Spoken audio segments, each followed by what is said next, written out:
ദൈവനാമത്തിന് മഹത്വമുണ്ടാകട്ടെ.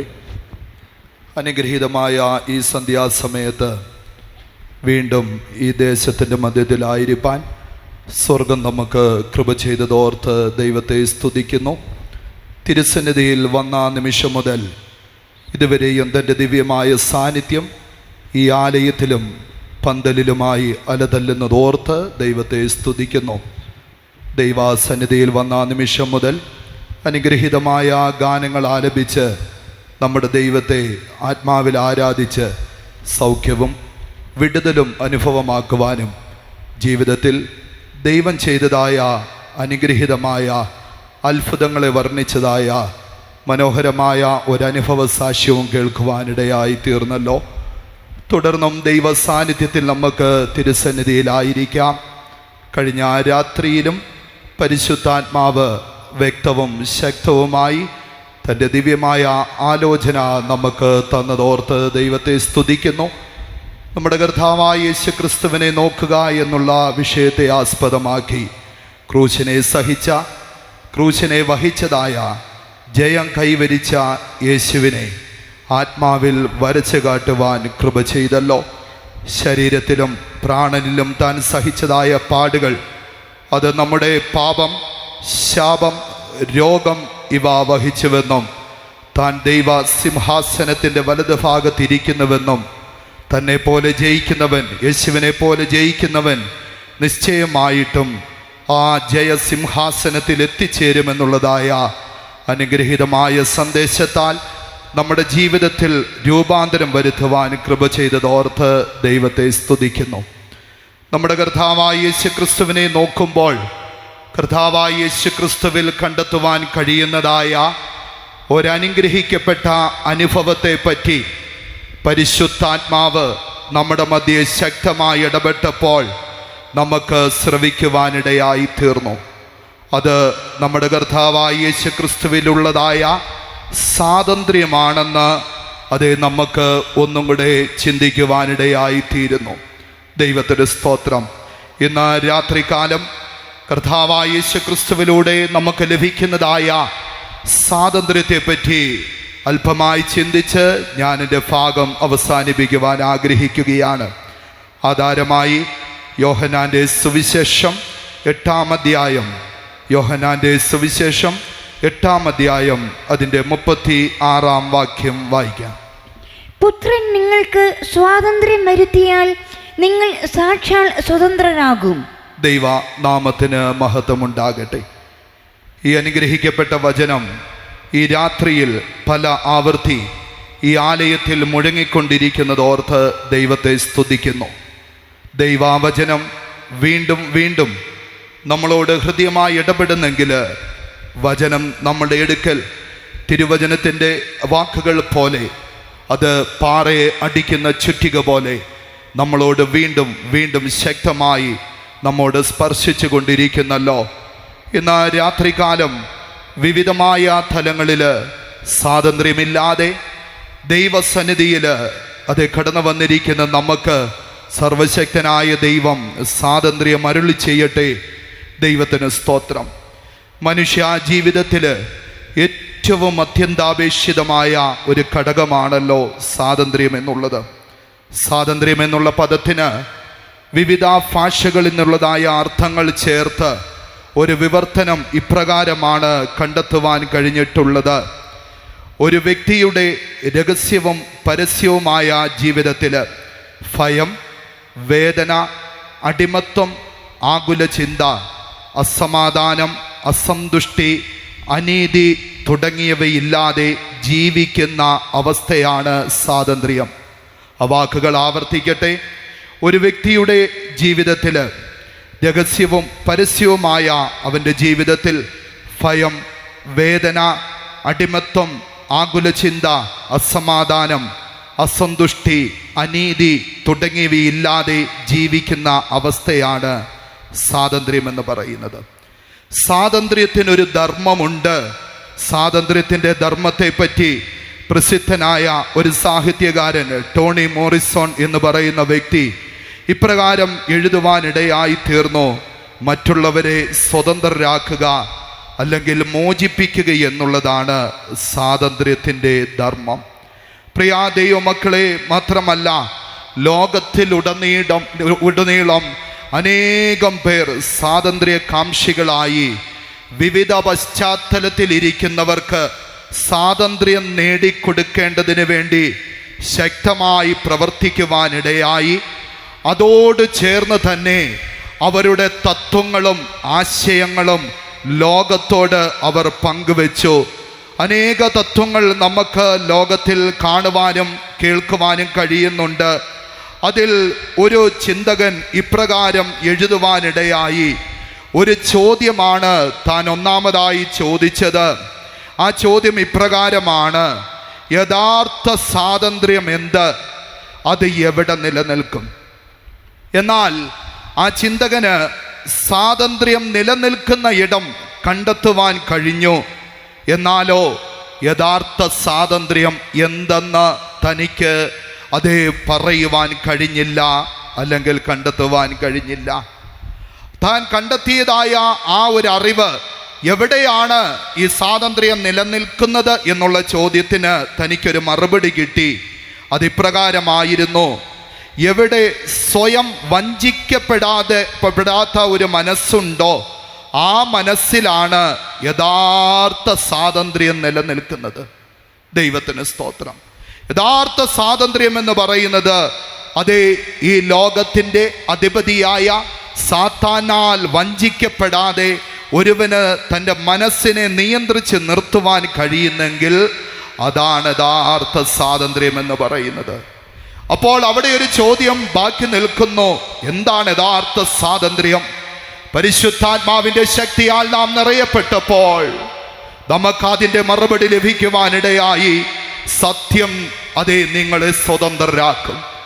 യേശുവെന്ന സത്യമാണ് യഥാർത്ഥ സ്വാതന്ത്ര്യം എന്നുള്ളത് എളമ്പൽ ദേശത്തോട് ഒരിക്കൽ കൂടി ഓർപ്പിക്കുവാൻ പരിശുദ്ധാത്മാവ് നിർബന്ധിക്കുകയാണ്. ദൈവത്തിന്റെ സ്തോത്രം. ആയതിനാൽ പ്രിയ സ്നേഹിതരെ, ലോകമാസകലം ചോദ്യങ്ങൾ ഉന്നയിച്ചും മറുപടികൾ കണ്ടെത്തിയതുമായ ഒരു വാക്കാണ് അതേ സ്വാതന്ത്ര്യം എന്നുള്ളത്. ദൈവത്തിന്റെ സ്തോത്രം. മാത്രമല്ല, അതേ സ്വാതന്ത്ര്യത്തെ പറ്റി പലരും പലതും പാടിയെങ്കിലും ഇതുവരെയും ലോകം ആസ്വദിക്കുവാൻ ആഗ്രഹിച്ചതായ സ്വാതന്ത്ര്യത്തിലേക്ക് അവർക്ക് എത്തിച്ചേരുവാൻ കഴിഞ്ഞില്ല. ദൈവത്തിന്റെ സ്തോത്രം. ലോക രാഷ്ട്രങ്ങൾ ആഗ്രഹിക്കുന്നതായ, പ്രതീക്ഷയോടെ കാത്തിരിക്കുന്നതായ, ഇതുവരെ ലഭിച്ചിട്ടില്ലാത്തതും ഇനി ലഭിക്കുവാൻ കഴിയുമെന്ന് പ്രതീക്ഷിക്കുന്നതുമായ സ്വാതന്ത്ര്യത്തെ പറ്റി ഇങ്ങോട്ട് ഓർപ്പിച്ചിട്ട് വചനത്തിലേക്ക് പ്രവേശിക്കുവാൻ ആഗ്രഹിക്കുകയാണ്. അതിലൊന്നാമത്തത് ദാരിദ്ര്യത്തിൽ നിന്നുള്ളതായ സ്വാതന്ത്ര്യമാണ് ലോക രാഷ്ട്രത്തിൽ അധിപതികൾ ആഗ്രഹിക്കുന്നത്. രണ്ടാമത്തത് അതേ ആക്രമണ ഭീതിയിൽ നിന്നുള്ളതായ സ്വാതന്ത്ര്യം. ദൈവത്തിന് സ്തോത്രം. യുദ്ധഭീതി, യുദ്ധഭീഷണി, ആഭ്യന്തര കലഹങ്ങൾ ഇവയൊന്നുമില്ലാതെ സ്വതന്ത്രമായിട്ട് പോകുവാനും വരുവാനും അതേ തങ്ങളുടെ ഉപജീവന മാർഗങ്ങൾ നോക്കുവാനും തങ്ങളുടെ പ്രജകൾക്ക് ഒരു അനുവാദം കൊടുക്കുന്നതായ ഒരു പ്രതീക്ഷയാണ് അവർ വെക്കുന്നത്. മൂന്നാമതായിട്ട് ലോകമെമ്പാടും ഒന്നല്ലെങ്കിൽ മറ്റൊരു തരത്തില് ആഗ്രഹിക്കുന്നത് തങ്ങളുടേതായ ആരാധനകളില് അതേ നിലനിന്ന അല്ലെങ്കിൽ ആരാധന സ്വാതന്ത്ര്യം എന്നുള്ളതാണ് ലോകരാഷ്ട്രങ്ങൾ ആഗ്രഹിക്കുന്നത്. ലോകത്തിലേത് മനുഷ്യന്റെ ജീവിതത്തിൽ നോക്കിയാലും ഈ മൂന്ന് കാര്യങ്ങൾ അവൻ്റെ ജീവിതത്തിൽ സ്വാതന്ത്ര്യമായിട്ട് അവൻ പരിഗണിക്കുകയാണ്. നമ്മുടെ കർത്താവ് അല്ലെങ്കിൽ യഹോവയായ ദൈവം ഇസ്രായേൽ ജനത്തെ പാലും തേനും ഒഴുകുന്നതായ കനാനിൽ എത്തിച്ചതിന് ശേഷവും ഈ മൂന്ന് കാര്യങ്ങളിൽ അവർക്ക് സ്വാതന്ത്ര്യം നൽകിയിരുന്നതായി ലേവ്യ പുസ്തകം 26 അധ്യായം അതിൻ്റെ 5, 6, 11, 12 വാക്യങ്ങളിലായിട്ട് നമുക്ക് ഗ്രഹിക്കുവാൻ കഴിയുകയാണ്. ദൈവത്തിന്റെ സ്തോത്രം. അവരുടെ വിളവുകളിൽ ഉണ്ടാകുന്നതായ അനുഗ്രഹങ്ങള്. ദൈവത്തിന്റെ സ്തോത്രം. ആ വാക്യം മാത്രം ഒന്ന് വായിച്ചു കൊടുത്താട്ടെ. ലേവ്യ പുസ്തകം 26 അധ്യായം 5. നിങ്ങളുടെ മെതി മുന്തിരിപ്പഴം പറിക്കുന്നത് വരെ നിൽക്കും. മുന്തിരിപ്പഴം പറിക്കുന്നത് വിധകാലം വരെയും നിൽക്കും.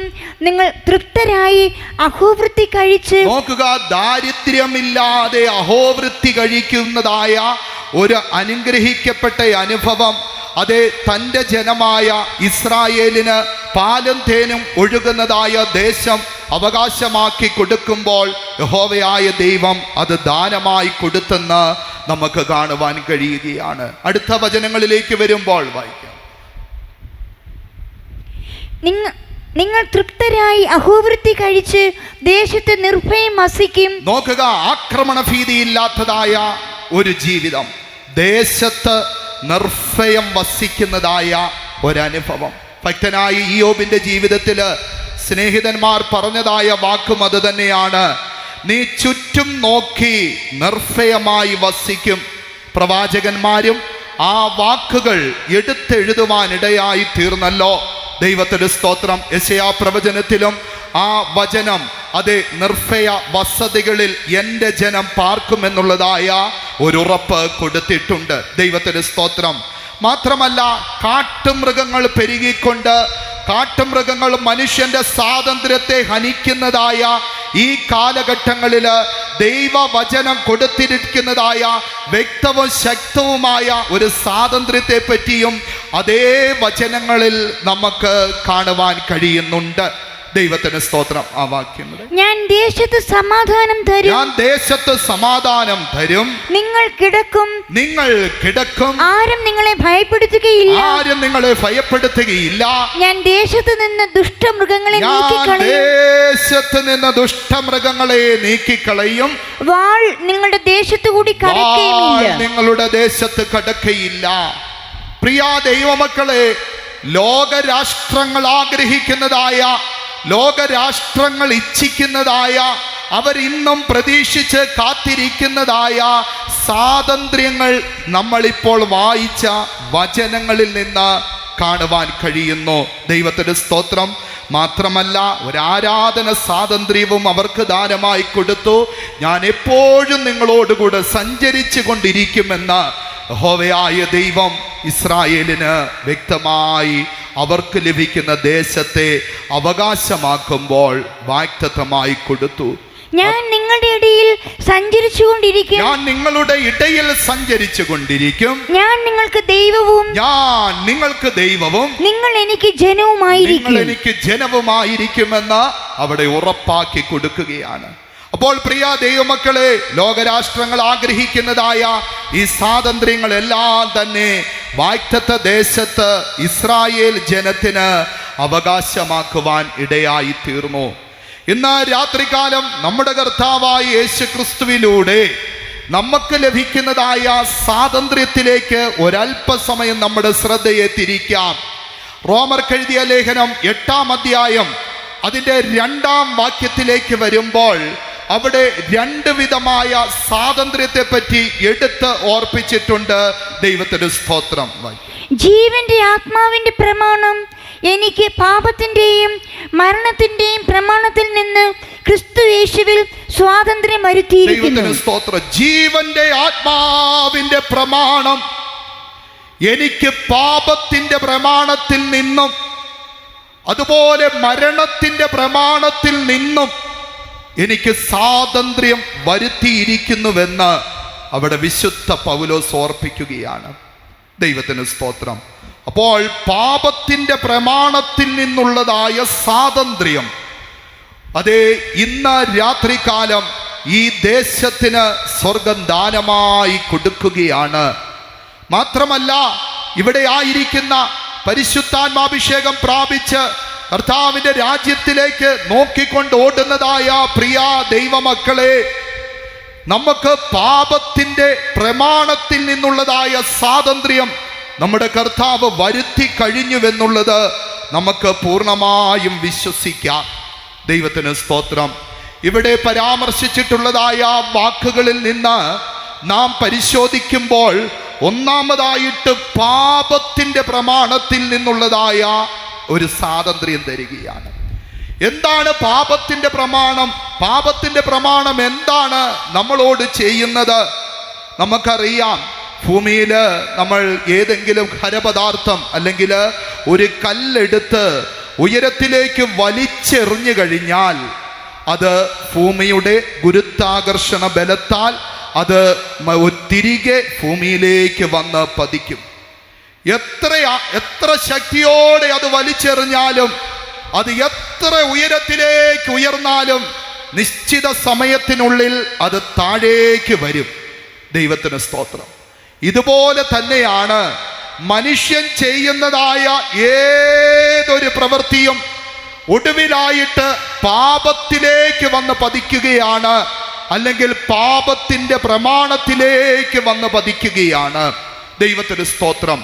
പ്രിയപ്പെട്ടവരെ, ഇന്ന് രാത്രികാലം നാം ദൈവസന്നിധിയിലായിരിക്കുമ്പോൾ പാപത്തിന്റെ പ്രമാണത്തിലേക്ക് മനുഷ്യനെ വലിച്ചു കൊണ്ടുപോകുന്നത്, അല്ലെങ്കിൽ പാപത്തിന്റെ പ്രമാണം എന്ന് പറയുന്നത് എന്താണെന്ന്, അത് ആകർഷിക്കുന്നതായ ഒരു ശക്തിയാണെന്നുള്ളത് ഈ പറഞ്ഞ ഉദാഹരണത്തിൽ നിന്ന് ഗ്രഹിക്കുവാൻ കഴിയുകയാണ്. മറ്റൊന്നിലേക്ക് ആകർഷിക്കുന്നതായ ഒരു ശക്തി. ദൈവത്തിന്റെ സ്തോത്രം. അതേപ്പറ്റി ദൈവത്തിന്റെ വചനത്തില് യാക്കോബ് അപ്പോസ്തലൻ വ്യക്തമായി ഓർപ്പിച്ചിട്ടുള്ളത്, മോഹം ഗർഭം ധരിച്ച് പാപത്തെ പ്രസവിക്കുന്നു എന്നുള്ളതായ വാക്കാണ്. ദൈവത്തിന്റെ സ്തോത്രം. മോഹം ഗർഭം ധരിക്കുന്നു. അങ്ങനെയാണെങ്കിൽ മനുഷ്യനെ പാപത്തിലേക്ക് കൊണ്ടുപോകുന്ന വഴി, അല്ലെങ്കിൽ പാപത്തിന്റെ പ്രമാണത്തിലേക്ക് എത്തിക്കുന്ന, അല്ലെങ്കിൽ പാപത്തിന്റെ പ്രമാണമെന്ന് പറയത്തക്കതായ ഒന്നാണ് മോഹമെന്നുള്ളതായ കാര്യം. ദൈവത്തിന് സ്തോത്രം. യാക്കോബിന്റെ ലേഖനത്തിലേക്ക് വരുമ്പോൾ 1-ാം അധ്യായം 15-ാം വാക്യത്തിൽ അത് വ്യക്തമായി പറയുന്നുണ്ട്. ദൈവത്തിന് സ്തോത്രം. ആയതിനാൽ തന്നെ ഈ ലോകത്തിൽ നമ്മുടെ കർത്താവായ യേശു ക്രിസ്തുവിന്റെ പരസ്യ ശുശ്രൂഷ കാലഘട്ടത്തില് ഇപ്രകാരം നമ്മുടെ കർത്താവായ യേശു ക്രിസ്തു മോഹങ്ങളെ പറ്റി ഓർപ്പിക്കുവാനിടയായി തീർന്നു. അത് ദൈവത്തിന്റെ വചനത്തെ ഞെരിച്ചു കളയുന്നതാണെന്നും, ദൈവത്തിന്റെ സ്തോത്രം, അത് പല വിഷയ മോഹങ്ങളാണെന്നും യേശു തമ്പുരാൻ ഓർപ്പിക്കുവാനിടയായി തീർന്നു. ഇന്ന് രാത്രികാലം പാപത്തിന്റെ പ്രമാണമെന്ന് പറയത്തക്കതായ മോഹങ്ങൾ പലതുണ്ട്. അത് പലതും ഇന്നും ദൈവസഭയെയും ദൈവജനത്തെയും ദേശത്തെയും വേട്ടയാടിക്കൊണ്ടിരിക്കുന്നു. ദൈവത്തിന്റെ സ്തോത്രം. എന്നാൽ ഒരു കാര്യം ഉറപ്പായിട്ടും പരിശുദ്ധാത്മാവ് തൻ്റെ ദിവ്യമായ വചനത്തിലൂടെ നമുക്ക് തന്നിരിക്കുന്നത്, നിങ്ങൾക്ക് ഈ പ്രമാണത്തിൽ നിന്ന് സ്വാതന്ത്ര്യം ഉണ്ട് എന്നുള്ളതാണ്. ദൈവത്തിന്റെ സ്തോത്രം. അതേ മർക്കോസിന്റെ സുവിശേഷം 4-ാം അധ്യായം 9-ാം വാക്യത്തിലാണ് യേശു കർത്താവ് പറഞ്ഞത്, അതേ പല വിഷയ മോഹങ്ങൾ. ആ വാക്കുകൾ മാത്രം ഒന്ന് വായിക്കാമോ? മർക്കോസിന്റെ സുവിശേഷം 4-ാം അധ്യായം. വിഷയമോഹങ്ങൾ എന്നുള്ള ഒരു വാക്ക് അവിടെ പറയുകയാണ്. ദൈവത്തിന്റെ സ്തോത്രം. മറ്റൊരു ഭാഗത്തിലേക്ക് വരുമ്പോൾ വിശുദ്ധ പൗലോസിന് പറയുവാനുള്ളത്, ഇഹലോകത്തിന്റെ ചിന്തകളും ധനത്തിന്റെ വഞ്ചനയും മറ്റു വിഷയമോഹങ്ങളും അകത്ത് കടന്ന് വചനത്തെ ഞെരുക്കി നിഷ്ഫലമാക്കുന്നുവെന്ന് പറയുകയാണ്. അപ്പോൾ ശ്രദ്ധിക്കണേ, മോഹങ്ങൾ ദൈവത്തിന്റെ വചനത്തെ ഞെരുക്കി അത് നിഷ്ഫലമാക്കുന്നു. വചനത്തെ പ്രവൃത്തി ചെയ്യുവാൻ അനുവദിക്കാതെ ആ വചനത്തെ നിഷ്ഫലമാക്കുന്നുവെന്ന് ദൈവത്തിന്റെ വചനത്തിൽ നമുക്ക് കാണുവാൻ കഴിയുന്നു. യേശു തമ്പുരാൻ അത് പറയുകയാണ്. അതുമാത്രമല്ല, വിശുദ്ധ പൗലോസും അതേപറ്റി പറഞ്ഞിട്ടുണ്ട്. ദൈവത്തിന്റെ സ്തോത്രം. താൻ പറഞ്ഞത് ഇപ്രകാരമാണ്, മൗഢ്യവും ദോഷവുമായ മോഹങ്ങൾ എന്നാണ്. ദൈവത്തിന്റെ സ്തോത്രം. തിമത്തിയോസിന് താൻ ലേഖനം എഴുതുമ്പോൾ ആ വാക്കുകൾ വ്യക്തമായി പറയുന്നു. മൗഢ്യവും അതുപോലെ തന്നെ ദോഷകരവുമായ മോഹം. അത് തിമത്തിയോസിന്റെ 1-ാം ലേഖനം 6-ാം അധ്യായം 9-ാം വാക്യത്തിൽ നമുക്കത് കാണുവാൻ കഴിയുകയാണ്. വായിക്കേണ്ടതില്ല. ദൈവത്തിന്റെ സ്തോത്രം. പ്രിയ ദൈവമക്കളെ, ഇന്ന് രാത്രികാലം ഇങ്ങനെയുള്ള മൗഢ്യമായ മോഹങ്ങൾ, ദോഷകരമായ മോഹങ്ങൾ, പല വിഷയ മോഹങ്ങൾ മനുഷ്യന്റെ മനസ്സിൽ കടന്നിട്ട് ദൈവത്തിന്റെ വചനത്തെ ഞെരുക്കി അതിന് ഫലം കൊടുക്കാത്ത ഒരവസ്ഥയിലേക്ക് കൊണ്ടുവരികയാണ്. ദൈവത്തിന്റെ സ്തോത്രം. ഈ കാലങ്ങളൊക്കെയും നമ്മൾ ശ്രദ്ധിച്ചാൽ, ചിന്തിച്ചാൽ നമുക്കറിയാം, മുൻപൊരിക്കലും ഉണ്ടാകാത്ത രീതിയിൽ സുവിശേഷം വിവിധമായ നിലകളില്, കവലകളിലും മറ്റ് പല വിധത്തിലും ഇന്നത്തെ പല മാധ്യമങ്ങളിലൂടെ പലയിടങ്ങളിൽ അറിയിക്കുന്നുണ്ട്. എന്നാൽ ഈ വാക്കുകൾ വേണ്ടത്ര ഫലവത്തായി തീരുന്നില്ലല്ലോ എന്നൊരു ചോദ്യം നമ്മുടെ മുമ്പിൽ ഉണ്ടാകും. എന്നാൽ അതിൻ്റെ കാരണം യേശു കർത്താവ് പറഞ്ഞു, അത് വചനത്തെ നിഷ്ഫലമാക്കുന്ന മോഹങ്ങളാണ്. പ്രിയ ദൈവമക്കളെ, 6 തരത്തിലെ മോഹങ്ങളെ പറ്റി ഇന്ന് രാത്രി നിങ്ങളുടെ ചിന്തയിലേക്ക് കൊണ്ടുവരുവാൻ ആഗ്രഹിക്കുന്നു. അതിൽ ഒന്നാമത്തത് വിശുദ്ധ പത്രോസിൻ്റെ വാക്കുകളിൽ നിന്നാണ്. അതേ സ്വന്തം മോഹങ്ങൾ എന്ന് പറയുകയാണ്. സ്വന്തം മോഹങ്ങളെ പറ്റി അതേ വിശുദ്ധ പത്രോസിന്റെ 2-ാം ലേഖനം 3-ാം അധ്യായം 4-ാം വാക്യത്തിൽ ഓർപ്പിക്കുന്നു. സ്വന്തം മോഹങ്ങളുടെ അതേ അനന്തര ഫലം എന്ന് പറയുന്നത് അവർ പരിഹാസികളായി തീരും. ദൈവം സൃഷ്ടിച്ചതായ ഭൂമി ഇതുവരെയും മാറ്റമില്ലാതെ അങ്ങനെ തന്നെ തുടരുന്നല്ലോ എന്ന് അതേ പറഞ്ഞുകൊണ്ട് അതേ സ്വന്തം മോഹങ്ങളെ അനുസരിച്ച് നടക്കുന്നതായ പരിഹാസികൾ അന്ത്യകാലത്ത് എഴുന്നേറ്റ് വരുമെന്ന് ദൈവത്തിൻ്റെ വചനം വിശുദ്ധ പത്രോസിലൂടെ നമ്മളോട് അറിയിച്ചിരിക്കുകയാണ്. ദൈവത്തിന്റെ സ്തോത്രം. രണ്ടാമതായിട്ട് നോക്കുമ്പോൾ പൗലോസ് വ്യക്തമായി പറയുന്നൊരു വാക്കുണ്ട്. ദൈവത്തിന്റെ സ്തോത്രം, യൗവന മോഹങ്ങൾ എന്നുള്ളതായ ഒരു കാര്യമാണ്. ദൈവത്തിന്റെ സ്തോത്രം. തൻ്റെ പ്രിയ മകനോട് വിളിച്ചിട്ട് പറയുന്നു, തിമത്തിയോസിനോട് പറയുകയാണ്, പ്രിയ മകനെ, നീ യൗവന മോഹങ്ങളെ വിട്ട് ഓടേണമെന്ന് പറയുകയാണ്. ദൈവത്തിന്റെ സ്തോത്രം. ലോകത്തിൽ അറിയപ്പെടുന്നതായ ഒരു തത്വചിന്തകൻ റൂസോ എന്ന് പേരുള്ളതായ വ്യക്തി ഇപ്രകാരം ഒരു അഭിപ്രായം പറയുവാനിടയായി തീർന്നു. ദൈവത്തിന് സ്തോത്രം. അതേ, താൻ പറഞ്ഞത്, മനുഷ്യൻ സ്വതന്ത്രനായി ജനിക്കുന്നു, പക്ഷേ അവൻ എല്ലായിടത്തും ചങ്ങലയിലാണ്. മനുഷ്യൻ സ്വതന്ത്രനായി ജനിക്കുന്നു, പക്ഷേ അവൻ എല്ലായിടത്തും ചങ്ങലയിലാണ്. ഒരല്പകാലം ഒരു കുഞ്ഞ് ജനിച്ച കാലങ്ങൾ ഒരല്പം കഴിയുമ്പോഴേക്കും അതെ അവൻ എല്ലായിടത്തും ചങ്ങലകളിൽ ബന്ധിക്കപ്പെടുകയാണ്. ദൈവത്തിന്റെ സ്തോത്രം. നമ്മൾ ആധുനിക തലമുറയെ ഒന്ന് നോക്കുമ്പോൾ നമുക്കെല്ലാവർക്കും അറിയാം, അതെ ഇന്ന് മൊബൈൽ ഫോണിനും യൂട്യൂബിനും ഇൻ്റർനെറ്റിനും മറ്റ് അശ്ലീല സാഹിത്യങ്ങൾക്കും മദ്യം, മയക്കുമരുന്ന് തുടങ്ങിയവയുടെ അടിമത്വത്തിലേക്ക് നമ്മുടെ സമൂഹം കടന്നുപോയിക്കൊണ്ടിരിക്കുകയാണ്. ദൈവത്തിന്റെ സ്തോത്രം. പ്രിയ ദൈവമക്കളെ, ലോകത്തിൻ്റെ പൈശാചികമായ വഞ്ചനയിലുള്ള ഏറ്റവും പ്രധാനപ്പെട്ട കാര്യമാണ് യൗവന തലമുറകളെ അതേ ലഹരിക്ക് അടിമകളാക്കി തീർക്കുന്നു. ദൈവത്തിന്റെ സ്തോത്രം. ലഹരിക്ക് അവരെ അടിമകളാക്കി തീർത്താൽ പിന്നെ പുറകെ നടന്ന് നശിപ്പിക്കേണ്ട ആവശ്യമില്ലല്ലോ. ദൈവത്തിന്റെ സ്തോത്രം. അവരും ആ കുടുംബവും നശിച്ചു പോകും. എന്നാൽ വിശുദ്ധ പൗലോസ് പറയുന്ന വാക്ക് യൗവന തലമുറയോട് പറയുന്നത്, അതേ എൻ്റെ മകനെ, അതേ എൻ്റെ മകനെ, യൗവന മോഹങ്ങളെ വിട്ട് ഓടുവീൻ എന്നുള്ളതാണ്. ഇന്ന് രാത്രികാലം ദൈവസന്നിധിയിൽ കടന്നു വന്നിരിക്കുന്ന നമ്മളോട് പറയുന്നത്, ദൈവത്തിൻ്റെ വചനത്തെ ഞെരിച്ച് ഇല്ലാതാക്കുന്നതായ അതേ പല വിഷയമോഹങ്ങളിൽ ഒന്നാണ്, അതേ മൗഢ്യമായ ആ മോഹങ്ങളിൽ ഒന്നാണ് ദൈവത്തിന്റെ സ്തോത്രം യൗവന മോഹങ്ങൾ എന്നുള്ളത്. ആയതിനാൽ യൗവന മോഹങ്ങളെ വിട്ടോടേണമെന്ന് ദൈവത്തിൻ്റെ വചനത്തിൽ വ്യക്തമായി പറയുന്നു. ദൈവത്തിന്റെ സ്തോത്രം. അതിനുശേഷം പിന്തുടരേണ്ട കാര്യങ്ങളും അവിടെ ഓർപ്പിക്കുന്നുണ്ട്. ദൈവത്തിന് സ്തോത്രം. ആയതിനാൽ ഞങ്ങളെ കേൾക്കുന്ന പ്രിയ യൗവനക്കാരെ, അതേ യൗവനക്കാരെ കുറിച്ച് വേദനപ്പെടുന്ന മാതാപിതാക്കളെ, ദൈവത്തിൻ്റെ വചനം വ്യക്തമായി നമ്മളോട് പറയുന്നു, നിങ്ങൾക്ക് സ്വാതന്ത്ര്യമുണ്ട്. ദൈവത്തിൻ്റെ സ്തോത്രം. യൗവന മോഹങ്ങളിൽ നിന്ന് കുഞ്ഞുങ്ങൾക്ക് സ്വാതന്ത്ര്യമുണ്ട്. ഇന്ന് രാത്രികാലം നിങ്ങളുടെ ഹൃദയങ്ങളിൽ അതേ ഇവയെ വിട്ടോടുവാനുള്ളതായ ഒരാത്മപ്രേരണ ഉണ്ടാകുവാൻ സ്വർഗം സഹായിക്കട്ടെ. ദൈവത്തിൻ്റെ സ്തോത്രം. മൂന്നാമതായിട്ട് നോക്കുമ്പോൾ ദുർമോഹം എന്നുള്ളൊരു ഭാഗത്തെ പറ്റി വിശുദ്ധ പൗലോസ് ഓർപ്പിച്ചിട്ടുണ്ട്. കൊരിന്ത്യർക്ക് എഴുതിയ 1-ാം ലേഖനം 10-ാം അധ്യായം അതിൻ്റെ 6-ാം വാക്യത്തിലേക്ക് വരുമ്പോൾ അവിടെ നമുക്കത് കാണുവാൻ കഴിയുന്നു. അതേ ദുർമോഹം എന്നുള്ളതായൊരു ഭാഗം. ദൈവത്തിന്റെ സ്തോത്രം. ദുർമോഹത്തിന്റെ പിന്നിലുണ്ടാകുന്ന അവസ്ഥ എന്താണ്? ജനത്തിന് അല്ലെങ്കിൽ ജനം അതേ ദുർമോഹത്തിന് അടിമപ്പെട്ട് കഴിഞ്ഞപ്പോൾ അവരുടെ ജീവിതത്തിൽ സംഭവിച്ച ഒരു പരാജയം ഇന്ന് ലോകത്തില് ദൈവമക്കളുടെ ഇടയിൽ പോലും സംഭവിച്ചു പോകുന്ന കാര്യം അവിടെ നമുക്ക് കാണുവാൻ കഴിയുന്നുണ്ട്.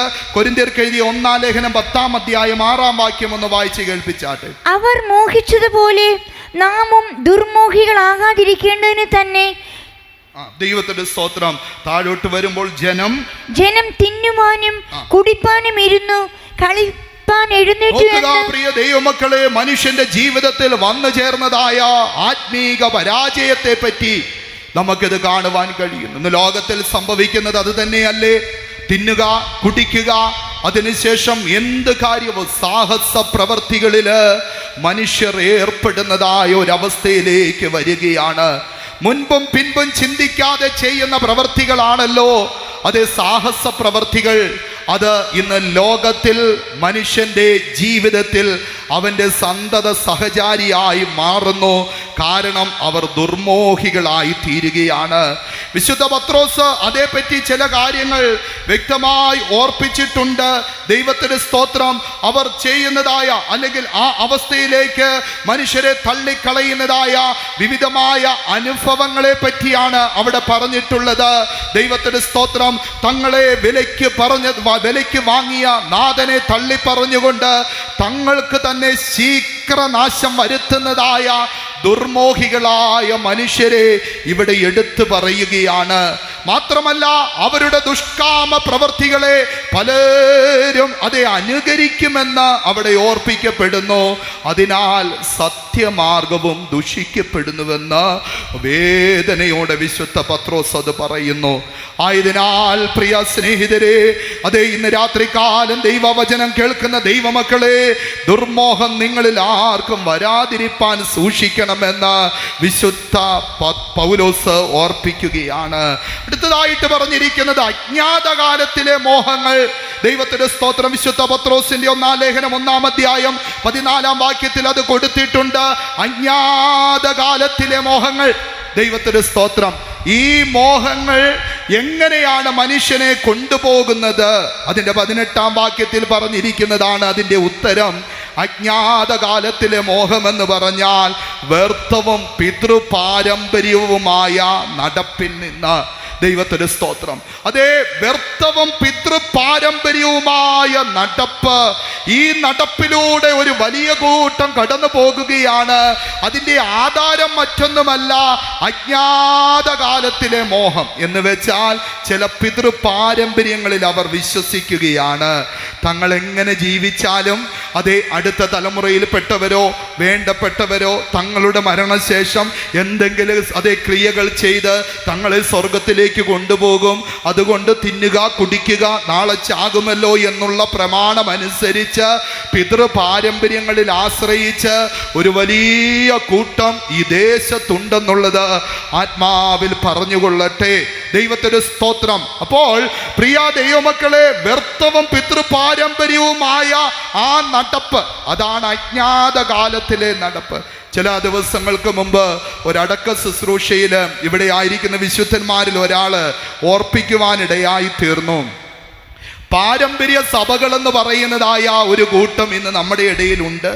തങ്ങളാണ് ഏറ്റവും മേന്മയേറിയവരെന്ന് അവർ അവകാശപ്പെടുന്നു. എന്നാൽ ഈ പാരമ്പര്യങ്ങൾ എന്നാണ് ആരംഭിച്ചത്?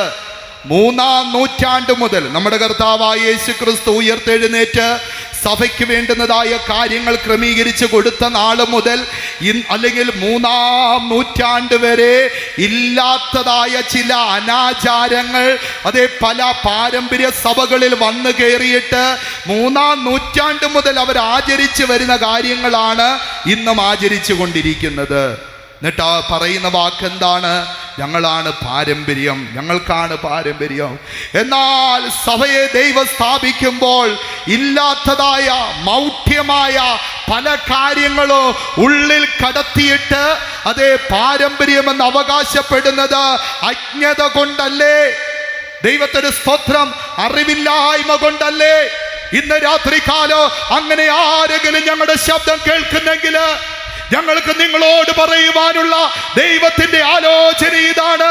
അറിവില്ലായ്മയുടെ കാലങ്ങളെ ദൈവം ലക്ഷ്യമാക്കത്തില്ല. ഇന്ന് രാത്രികാലം അറിവില്ലായ്മയുടെ കാലങ്ങളെ അജ്ഞാത കാലങ്ങളെ ലക്ഷ്യമാക്കാത്തവൻ നിങ്ങളോട് പറയുന്നു, അജ്ഞാത കാലങ്ങളിൽ നിന്നൊരു മോചനം, അജ്ഞാത മോഹങ്ങളിൽ നിന്നൊരു മോചനം നിങ്ങൾക്ക് ക്രിസ്തുവിൽ സ്വാതന്ത്ര്യമായി തരികയാണ് എന്ന് പരിശുദ്ധാത്മാവ് ഓർപ്പിക്കുകയാണ്. ദൈവത്തിന്റെ സ്തോത്രം. അടുത്തതായിട്ട് ചിന്തിക്കുമ്പോൾ അത് ജഡമോഹങ്ങളെ പറ്റി വിശുദ്ധ പത്രോസിന്റെ 1-ാം ലേഖനം 2-ാം അധ്യായം 11-ാം വാക്യത്തിൽ പറയുന്നു, അത് ആത്മാവിനോട് പോരാടിക്കൊണ്ടിരിക്കുന്നു. ദൈവത്തിന്റെ സ്തോത്രം. അതെ, കൂടാതെ കൺമോഹത്തെ പറ്റി യോഹന്നാന്റെ ലേഖനം 1-ാം ലേഖനം 2-ാം അധ്യായം 16-ാം വാക്യത്തിലും നമുക്ക് കാണുവാൻ കഴിയുകയാണ്. പ്രിയ ദൈവമക്കളെ, ഈ മോഹങ്ങളെല്ലാം ഏതൊരു മനുഷ്യന്റെയും വാതുക്കൽ കിടക്കുന്നുവെന്ന് ദൈവവചനത്തിലെ 1-ാം പുസ്തകമായ ഉൽപ്പത്തിയിൽ തന്നെ എഴുതി ചേർത്തിരിക്കുകയാണ്. ദൈവത്തിന്റെ സ്തോത്രം. അതേ, കായിനോട് പറയുന്നതായ വാക്കൊന്ന് ശ്രദ്ധിച്ചാട്ടെ. പാപം നിന്റെ വാതുക്കൽ കിടക്കുന്നു, അതിൻ്റെ ആഗ്രഹം മുഴുവനും നിന്നോടാണ്, അല്ലെങ്കിൽ പാപത്തിന്റെ മോഹം മുഴുവനും നിന്നോടാണ്. എന്നാൽ ഇന്ന് രാത്രികാലം നീ അതിനെ കീഴടക്കണമെന്നുള്ളൊരു ആഹ്വാനം പരിശുദ്ധാത്മാവ് തന്നുകൊണ്ടിരിക്കുകയാണ്. പ്രിയ സഹോദരങ്ങളെ, ഇന്ന് രാത്രികാലം ദൈവവചനം ശ്രദ്ധിച്ചു കൊണ്ടിരിക്കവേ മേൽപ്പറഞ്ഞതായ പാപത്തിന് കാരണമായ ഏതെങ്കിലും മോഹങ്ങൾ നിങ്ങളെ വേട്ടയാടിക്കൊണ്ടിരിക്കുന്നുവോ? രാത്രികാലം നിങ്ങളുടെ ഹൃദയത്തിൽ ഈ വചനങ്ങൾ ധ്യാനിച്ചു കൊണ്ടിരുന്നാട്ടെ. നിശ്ചയമായിട്ട് പുത്രൻ നമുക്ക് സ്വാതന്ത്ര്യം വരുത്തിയിരിക്കുകയാണ്. ദൈവത്തിന്റെ സ്തോത്രം. പ്രിയ ദൈവമക്കളെ, പാപത്തിന്റെ പ്രമാണത്തിൽ നിന്നുള്ളത് സ്വാതന്ത്ര്യം ദൈവത്തിന്റെ വചനം ഉറപ്പ് തന്നിട്ട്, അടുത്തത് പാപത്തിന്റെ ഫലമായ മരണത്തിന്റെ പ്രമാണത്തിൽ നിന്നുള്ളതായ സ്വാതന്ത്ര്യവും ദൈവത്തിന്റെ വചനം നമുക്ക് ഉറപ്പ് തരികയാണ്. പാപത്തിന്റെ ഫലമായ മരണം, ദൈവത്തിന്റെ സ്തോത്രം, അല്ലെങ്കിൽ പാപത്തിന്റെ ശമ്പളമായ മരണം. ദൈവവചനത്തിൽ നമ്മൾ ശ്രദ്ധയോടെ നോക്കുമ്പോൾ 3 വിധത്തിലുള്ളതായ മരണങ്ങളെ പറ്റി ദൈവത്തിന്റെ വചനം ഓർപ്പിക്കുന്നുണ്ട്. ദൈവത്തിന്റെ സ്തോത്രം. ഒന്നാമതായിട്ട് നാം ചിന്തിക്കുമ്പോൾ പാപവും അതുപോലെ തന്നെ മരണവും തമ്മിലുള്ളതായ ബന്ധത്തെ പറ്റി റോമർക്കെഴുതിയ ലേഖനത്തിലേക്ക് വരുമ്പോൾ 7-ാം അധ്യായം അതിൻ്റെ 11-ാം വാക്യത്തിൽ ഇങ്ങനെയാണ് വിശുദ്ധ പൗലോസ് പറഞ്ഞിരിക്കുന്നത്. ഒന്ന് വായിച്ചാൽ, പാപം അവസരം ലഭിച്ചിട്ട് കൽപ്പനയാൽ എന്നെ ചതിക്കുകയും കൊല്ലുകയും ചെയ്തുവെന്നാണ് പറയുന്നത്. അപ്പോൾ പാപം എന്നെ കൊല്ലുന്നു. അതാണ് റോമർ 6-ന്റെ അവസാന വാക്യത്തിലേക്ക് വരുമ്പോൾ പറയുന്നത്, പാപത്തിന്റെ ശമ്പളം മരണമാണ്. ദൈവത്തിന്റെ സ്തോത്രം. പാപത്തിന്റെ ശമ്പളം മരണമാണെന്ന് വ്യക്തമായിട്ട് പറഞ്ഞിട്ട് അതേപറ്റി താൻ പിന്നെയും വിശദീകരിക്കുമ്പോഴാണ് പാപം എന്നെ ചതിച്ചു, പാപം എന്നെ കൊല്ലുകയും ചെയ്തുവെന്ന് അവിടെ ഓർപ്പിക്കുന്നത്. അങ്ങനെയാണെങ്കിൽ പ്രിയ ദൈവമക്കളെ, മരണത്തിൻ്റെ ശക്തിയെപ്പറ്റി നാം ചിന്തിക്കുമ്പോൾ 3 മരണം ദൈവവചനത്തിൽ നിന്ന് നമുക്ക് പഠിക്കുവാൻ കഴിയുന്നു. അതിൽ ഒന്നാമത്തത് ശാരീരിക മരണമാണ്. ഭൗതിക ശരീരത്തിൽ നിന്ന് ആത്മാവ് വേർപെടുന്ന അനുഭവം. ദൈവത്തിന്റെ സ്തോത്രം. പ്രിയ ദൈവമക്കളെ, അതൊന്നാമത്തെ ശാരീരിക മരണമെന്ന് നമുക്ക് ചിന്തിക്കുവാൻ കഴിയുന്നു. അത് ഒന്നാമത്തെ മരണമായി പറയാം. മറ്റൊന്ന് നാം നോക്കുമ്പോൾ മനുഷ്യന് സംഭവിച്ചതായ ആത്മീക മരണം. ഏദൻ തോട്ടത്തിൽ വെച്ച് കൽപ്പനാലംഘികളായി തീർന്ന, അനുസരണക്കേടിന് ഉടമകളായി തീർന്നതായ, അവിശ്വാസത്തിന് ഉടമകളായി തീർന്നതായ ആദാം ഹവ്വ ദമ്പതികളില് കടന്നു പിടിച്ചതും തലമുറ എത്ര കഴിഞ്ഞിട്ടും ഇതുവരെ മാറ്റമില്ലാതെ തുടരുന്നതുമായ മരണമാണ് ആത്മീക മരണം എന്നുള്ളത് നമുക്ക് ചിന്തിക്കുവാൻ കഴിയുന്നു. അതുകൊണ്ടാണ് ഭക്തന്മാർ പലപ്പോഴും പിതാക്കന്മാരുടെ അനുഭവങ്ങളെ ചേർത്തിട്ട് ആ കാര്യങ്ങൾ ഓർപ്പിക്കുന്നത്. പിതാക്കന്മാർ അകൃത്യം ചെയ്തു, ഞങ്ങൾ അകൃത്യത്തിൽ വീണുവെന്നൊക്കെയും ഭക്തന്മാർ പലയിടങ്ങളിലും വിലപിക്കുന്നതായിട്ട് നമുക്ക് കാണുവാൻ കഴിയുന്നു.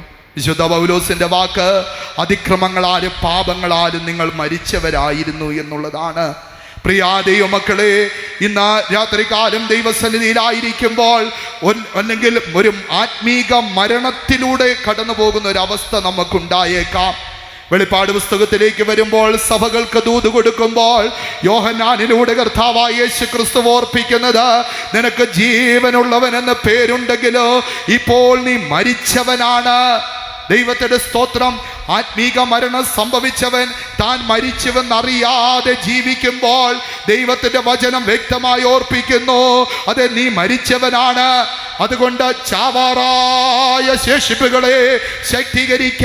അത് പുറം ലോകത്തോട് പറയുന്ന കാര്യമല്ല, ആസിയയിലെ 7 സഭകളില് ഒന്നിനോട് പറയുന്നതായ കാര്യമാണ്. ആ ആലോചന ഇന്ന് രാത്രികാലം നാമം ഏറ്റെടുക്കാം.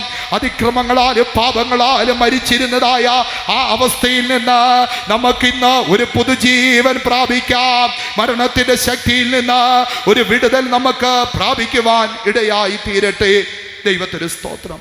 മൂന്നാമതായിട്ട് പറഞ്ഞിരിക്കുന്നതായ മരണമെന്ന് പറയുന്നത് 2ാം മരണമാണ്. ദൈവത്തിന് സ്തോത്രം. വെളിപ്പാട് പുസ്തകം 20-ാം അധ്യായം 14-ാം വാക്യത്തിലേക്ക് വരുമ്പോൾ ആ മരണത്തെ പറ്റി പറയുന്നുണ്ട്. ആ വാക്കൊന്ന് വായിച്ചു കൊടുക്കാം. മരണത്തെയും പാതാളത്തെയും തീപ്പൊയ്കയിൽ തള്ളിയിട്ടു. ഈ തീപ്പൊയ്ക 2ാമത്തെ മരണം. തീപ്പൊയ്കയാണ് 2ാമത്തെ മരണം എന്ന് പറയുന്നത്. ദൈവത്തിന്റെ സ്തോത്രം.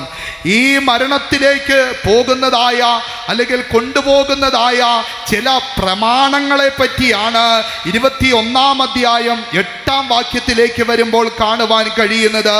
ആ വാക്കുകൾ ഞാൻ വേഗത്തിൽ പറഞ്ഞു വിടാം. 1 ഭീരുക്കൾ, 2 അറയ്ക്കപ്പെട്ടവർ, കൊലപാതകന്മാർ, ശൂദ്രക്കാർ, വിഗ്രഹാരാധികൾ, ഫോഷ്ക് പറയുന്നവർ, ഇങ്ങനെ ഒരു കൂട്ടത്തെ പറ്റി നമുക്ക് അവിടെ കാണുവാൻ കഴിയുകയാണ്. ഭീരുക്കൾ എന്ന് പറഞ്ഞാൽ അതേ കർത്താവായ യേശു ക്രിസ്തുവിനെ സ്വീകരിപ്പാൻ സാഹചര്യ സമ്മർദ്ദങ്ങൾ നിമിത്തം വിസമ്മതിക്കുന്നതായ വ്യക്തികളാണ് ഈ ഭീരുക്കൾ എന്ന് പറയുന്നത്. യേശു സത്യമാണെന്ന് അവർക്കറിയാം. മുമ്പേ ഓർപ്പിച്ചതുപോലെ, ആത്മനിറവിന്റെ സമയത്ത് ഓർപ്പിച്ചതായ വാക്കുകൾ പോലെ, അതെ, യേശു മരിച്ചെന്നുള്ളത് സത്യമാണ്, യേശു ഉയർത്തെന്നുള്ളത് സത്യമാണ്, യേശു വീണ്ടും വരുമെന്നുള്ളത് സത്യമാണ്.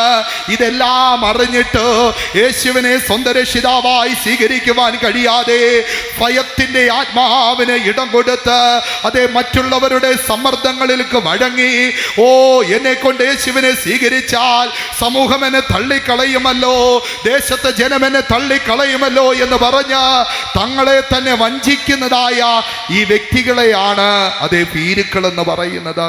ദൈവത്തിന്റെ സ്തോത്രം. ബാക്കിയുള്ള കാര്യങ്ങൾ ഓരോന്നായി വിശദീകരിപ്പാൻ സമയം പോരാ. അതേ, അവിശ്വാസികളായ ഒരു കൂട്ടത്തെയും അവിടെ നമുക്ക് കാണുവാൻ കഴിയുകയാണ്. ദൈവത്തിന്റെ സ്തോത്രം. മൂന്നാമതായിട്ട് നോക്കുമ്പോൾ അത് ബിംബാരാധികളും അറയ്ക്കപ്പെട്ടവരെ പറ്റി പറയുന്നു. അറയ്ക്കപ്പെടുക എന്ന് പറഞ്ഞാൽ അതെ, അതിൻ്റെ ഒരു അർത്ഥവും കൂടെ പറഞ്ഞ് ഞാൻ ആ ഭാഗം അവസാനിപ്പിക്കാം. അസ്വാഭാവികമായ മോഹം കൊണ്ട് മലിനമാക്കപ്പെട്ടവർ. അതെ, അതിൻ്റെ ഒരു ഉദാഹരണം നിങ്ങളെ ഓർപ്പിക്കട്ടെ.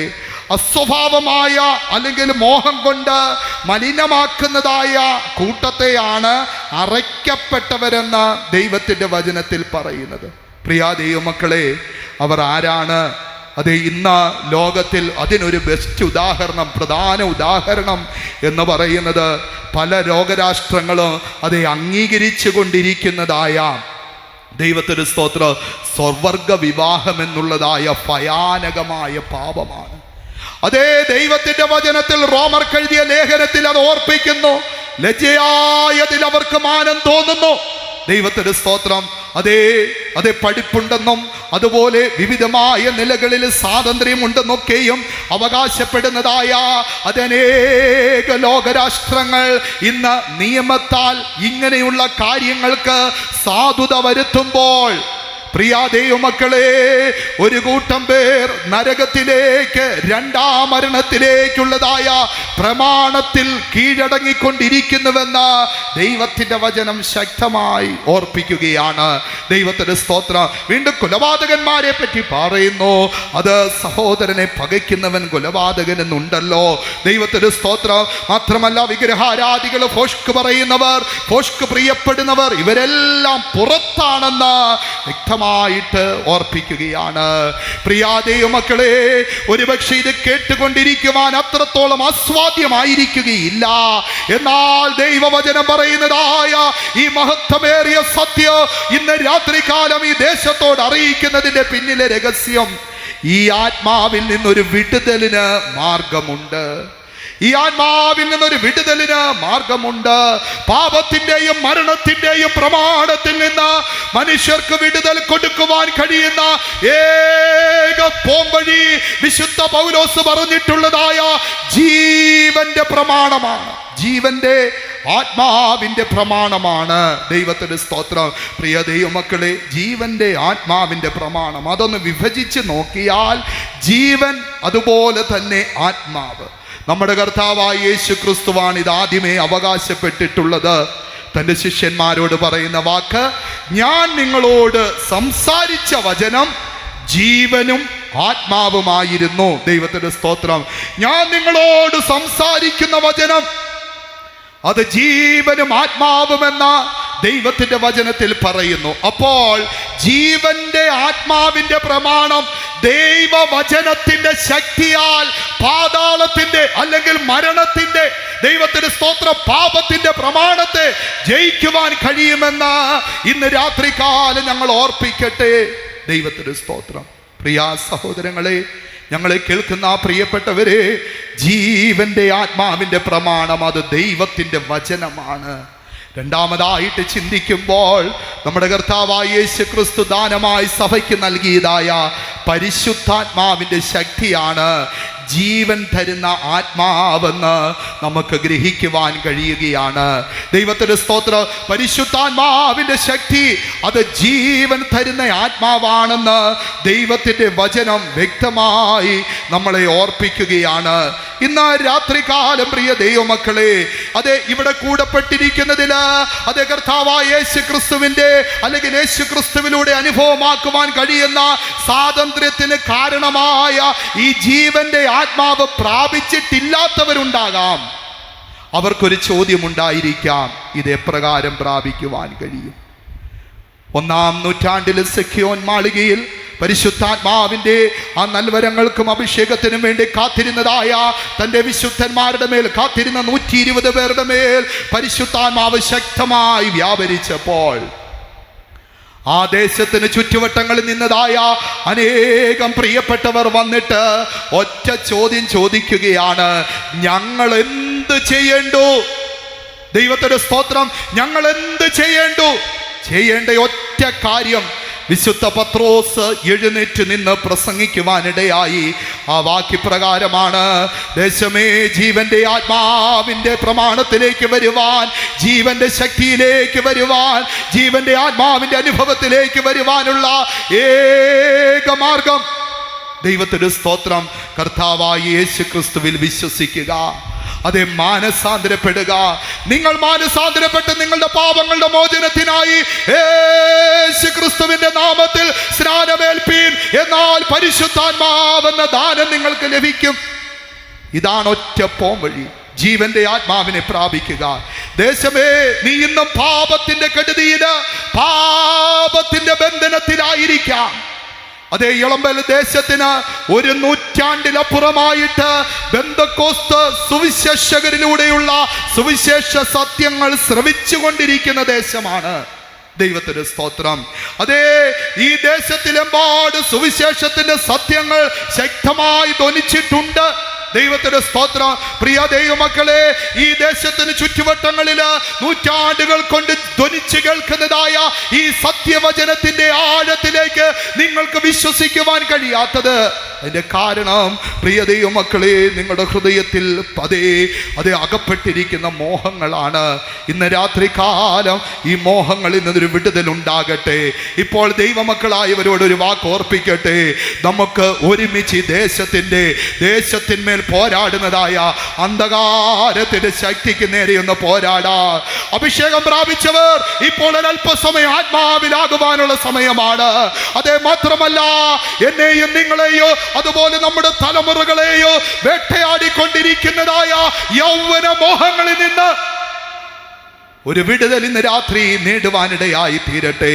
ദൈവവചനം പറയുന്നു, ജീവന്റെ ആത്മാവിന്റെ പ്രമാണത്താൽ ഇന്ന് രാത്രി ഇവിടെ പറയപ്പെടുന്ന വചനത്തിന്റെ ശക്തിയാലോ ഇപ്പോൾ ഒരു അഭിഷേകം നമ്മൾ വ്യാപരിക്കുമ്പോൾ അഭിഷേകത്തിന്റെ ശക്തിയാലും നിശ്ചയമായിട്ടും ഒരു വിടുതലുണ്ട്, സ്വാതന്ത്ര്യമുണ്ട്.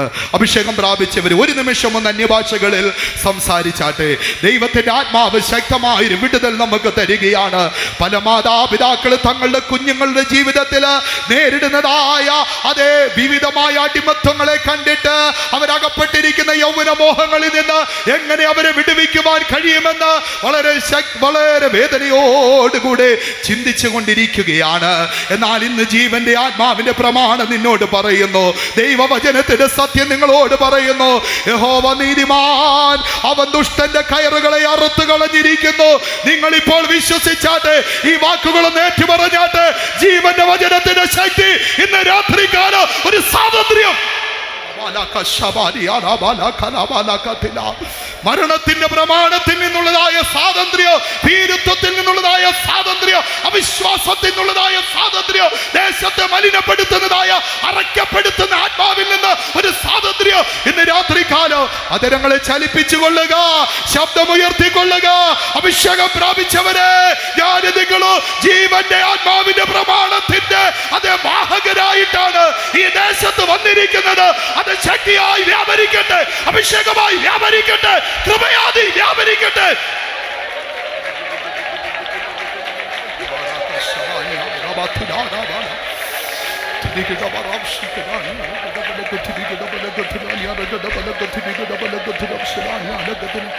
ഇന്നു നീയും യേശുവിൻ ദിവ്യ ശബ്ദം കേൾക്കുകിൽ നിന്റെ പാപങ്ങളെല്ലാം ഏറ്റു പറയുകിൽ പാപമാവൻ പോക്കിടും, രോഗസൗഖ്യമേകിടും, നീ ഭാഗ്യവാനായി മാറിടും. പാപമാവൻ പോക്കിടും, രോഗസൗഖ്യമേകിടും, നീ ഭാഗ്യവാനായി മാറിടും. ഇതിനോ സുന്ദരം സുപ്രസാദിനം സ്നേഹിതായ രക്ഷയും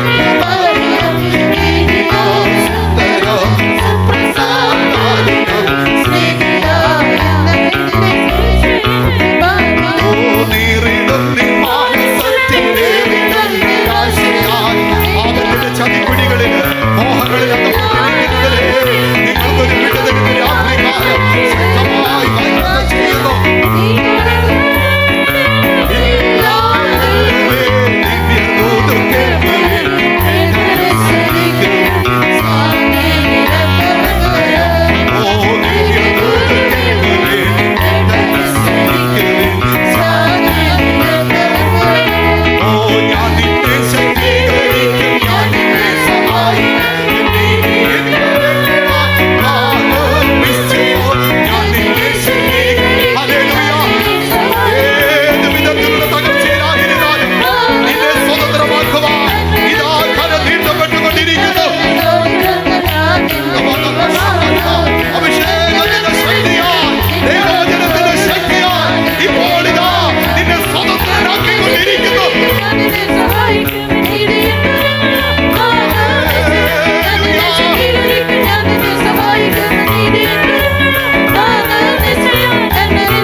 വിട്ടോടുവാനുള്ള ശക്തി നേടട്ടെ.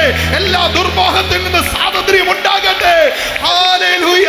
മരണത്തിന്റെ പ്രമാണങ്ങൾ നമ്മെ വിട്ട് നീങ്ങട്ടെ.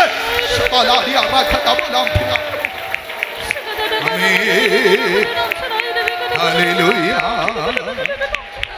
പ്രിയ ദൈവമക്കളെ, ആരാധനയുടെ പ്രാരംഭത്തിൽ ഓർപ്പിച്ചതുപോലെ അതേ മരണത്തിന്റെ പ്രമാണം, ശാരീരിക മരണത്തിന്റെ പ്രമാണം രോഗമാണ്.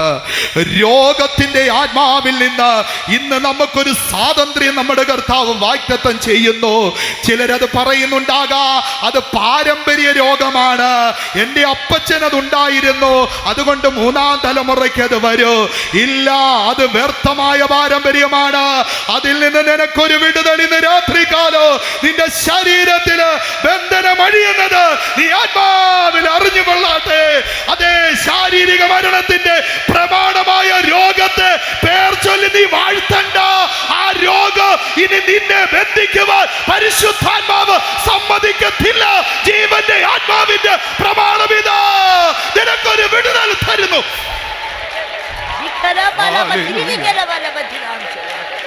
ഹല്ലേലൂയ, ഹല്ലേലൂയ, ഹല്ലേലൂയ, ആമേൻ, ഹല്ലേലൂയ.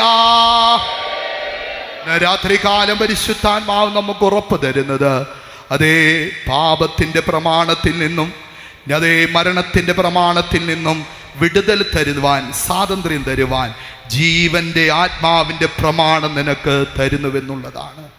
പ്രിയാ ദൈവമക്കളെ, നമുക്ക് വിശ്വാസത്തോടെ ഈ ആലയത്തിൽ ഇപ്പോൾ ആയിരിക്കാം. മടങ്ങിപ്പോകുമ്പോഴും ഈ വചനത്തോടുകൂടെ നമുക്ക് തുടരുവാൻ ദൈവം നമ്മെ സഹായിക്കട്ടെ. ദൈവത്തിൻ്റെ സ്തോത്രം. ആത്മാവിനെ പ്രാപിച്ചു കഴിഞ്ഞാൽ ആത്മാവിൻ്റെ ചില പ്രമാണങ്ങളും നമുക്ക് പരിശുദ്ധാത്മാവ് തന്നിട്ടുണ്ട്. ദൈവത്തിൻ്റെ സ്തോത്രം. അതേ പ്രിയ ദൈവമക്കളെ, അതെ ഇപ്രകാരം നമുക്ക് ചിന്തിക്കുവാൻ കഴിയുന്നു. അതെ, ദൈവം നമുക്ക് സ്വാതന്ത്ര്യം വരുത്തുന്നു. അതിനുശേഷമായിട്ട് ഈ സ്വാതന്ത്ര്യം ശരിയായ ദിശയിൽ നമുക്ക് ഉപയോഗിക്കുവാൻ ഇടയായി തീരട്ടെ. ആത്മാവിൻ്റെ ശക്തിയാൽ നമുക്ക് സ്വാതന്ത്ര്യം ലഭിച്ചു കഴിയുമ്പോൾ അതേ ആത്മാവിൻ്റെ ചില പ്രമാണങ്ങളിലൂടെ ദൈവം നമ്മളെ നടത്തുകയാണ്. ദൈവത്തിൻ്റെ സ്തോത്രം. അതിൽ ഒന്നാമത്തെ ഭാഗമെന്ന് പറയുന്നത് ആത്മാവിനെ അനുസരിച്ച് നടക്കുക എന്നുള്ളതാണ്. ആത്മാവിൻ്റെ പ്രമാണത്തിൽ അല്ലെ ആത്മാവിനെ നമ്മൾ ഏത് വിധത്തിൽ പാലിക്കണം, അഭിഷേകത്തെ നാം എങ്ങനെ സൂക്ഷിക്കണം എന്നുള്ളത് വ്യക്തമാക്കുകയാണ്. ഒന്ന് ആത്മാവിനെ അനുസരിച്ച് നടക്കുക, കൂടാതെ ആത്മാവിലുള്ള ശുദ്ധീകരണം പ്രാപിക്കുക, ആത്മാവിൽ നിലനിൽക്കുക, അതോടൊപ്പം ആത്മാവിലുള്ള ഒരു ശുശ്രൂഷയുള്ളതായ കൂട്ടായ്മയോട് ഐക്യപ്പെടുക. ദൈവത്തിൻ്റെ സ്തോത്രം. പ്രിയ ദൈവമക്കളെ, ഇന്ന് രാത്രികാലം പരിശുദ്ധാത്മാവ് നമ്മളോട് പറയുന്നത് ജീവന്റെ ആത്മാവിൻ്റെ പ്രമാണങ്ങളെ നമ്മൾ പാലിക്കുക. ജീവന്റെ വചനത്തിൻ്റെ പ്രമാണങ്ങളെ നമുക്ക് പാലിക്കാം. അങ്ങനെയെങ്കിൽ ജീവന്റെ ആത്മാവ് നമ്മളെ ജീവങ്കിലേക്ക്, നിത്യജീവങ്കിലേക്ക്, തേജസ്സിങ്കിലേക്ക് നടത്തുവാനിടയായി തീരും. രാത്രികാലം ദൈവവചനത്താൽ നമുക്ക് ലഭിച്ച പാപത്തിൽ നിന്നുള്ളതായ, മരണത്തിൽ നിന്നുള്ളതായ സ്വാതന്ത്ര്യത്തിനായി നാം ദൈവത്തെ സ്തുതിക്കുന്നവരായി തീരാം.